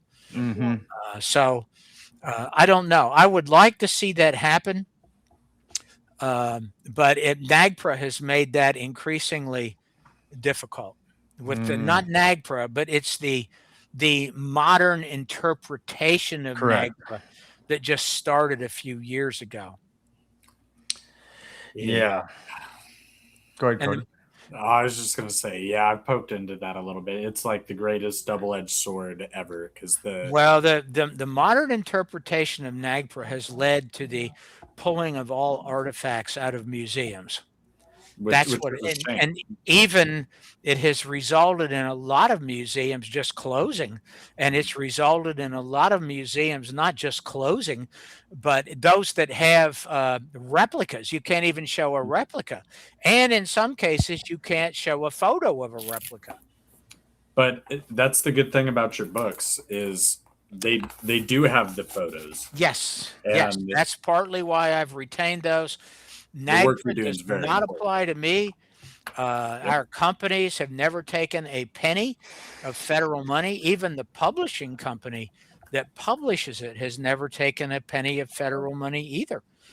So we can publish what we want. I mean, theoretically, we could publish thousands of skeletal remains. I spent about a third of a page in the new book discussing why I've put almost no skeletal pictures in the books, although other books would put hundreds. I have thousands of photos of skeletons excavated in situs, but I don't want. They give me eerie feelings now looking at them. Right. And the way our archaeologists seem when they published all these, you had to put those in there.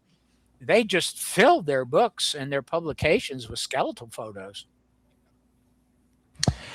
Cody said the understatement of the year just a second ago, which was he said that the work you're doing is very important. I think that's a huge understatement. I don't have because no one else is doing this in the detail that you're doing it and putting it into the context that you're putting it in.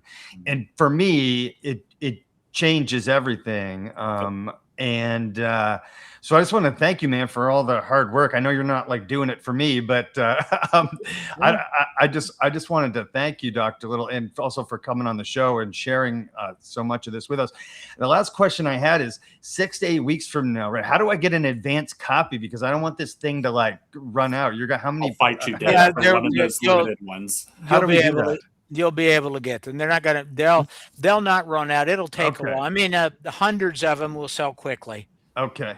But we're not. This is not a print-on-demand book. This is not one that they print when somebody orders it.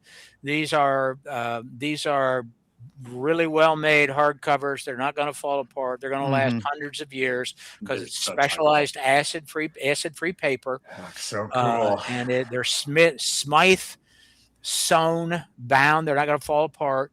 But there'll be plenty of them, and if necessary, there'll be reprints. If it ever gets to that point. I mean, I'm honestly shocked with how many sold of the first edition and the second edition. And I just simply decided that the second edition is now out of date. That's why I went to the third one. We didn't reprint. I don't want to reprint an out of date book that needs new stuff in it. So, but don't worry about it. You can't order them in advance. We're not doing any advance orders. Okay. And don't worry about it. Just order it. I'll post it on Twitter. You'll know pretty quickly when they're available. Outstanding. Cody, got anything else for Greg? It's always such a pleasure to get to talk to you, to hear your wisdom on the subject. And seriously, for the work you're doing, because I mean, there is others out there who put out, education. Yeah, there are. But nobody has dedicated themselves to this in the way that you have.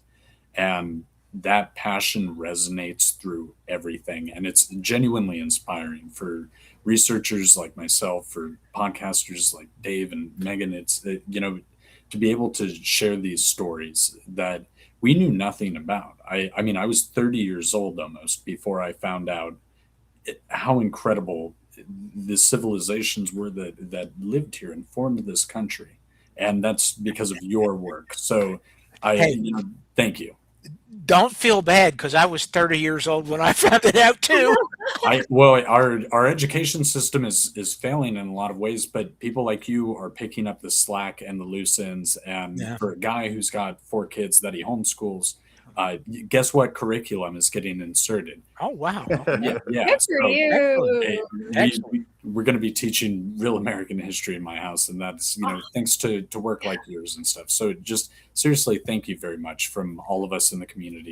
Your work's amazing and beyond vital. So I appreciate it very much. Seriously, I really appreciate the words. The dedication could also be seen as insanity. It's a good insanity. You answered the call. I kept both. What the important thing to do if you get into this kind of stuff is keep your feet in the ground. I was very grounded, literally grounded, by being a professional and working professionally all these years, and I still do. That is what kept me grounded. in more ways than one. So I thank you so much for the words. It's been a pleasure. You guys have been great. And maybe someday we'll waste another 3 hours of your time. If you, if you and can't your wait. wife ever need an Sure. assistant along the way, someone enthusiastic that wants to learn everything you know, just let me know. All right. Happy to join you on a mound journey. We may, I have been told that they're really pushing for us to do more mound tours. We did one in July, which I swore was the last one I was going to do. 1.5 day tour. No, it was a 1.5 day tour that began the night before the lecture in Ohio. It was a whirlwind, and we have one coming up in the middle of next month in the Southwest, which I did not want to do. My wife set it up, but I'm being told they want us to do a lot more mound tours because they get a lot of people and it helps. I do those with the Edgar Casey organization. But I've told her I do not want to do them. I don't know if I'll probably, I don't know. I might agree to doing some, but it's a lot of work. So Tell your wife to call me. I'm interested. All right. Will do. Greg. Dr. Little, thank you again for your second trip into the multiverse. We'll hope to talk to you again here soon, but on a different subject. I want to talk about the psychology and working in the prison and stuff. But until then, my friend, looking forward to the book. And man, that was awesome. Thank you. Well, thank you. Guys, take care. Till next time. Yep. Thank you. See ya. Thank you, sir. Subscribe to Dave's Multiverse on YouTube, Spotify, and Rumble today.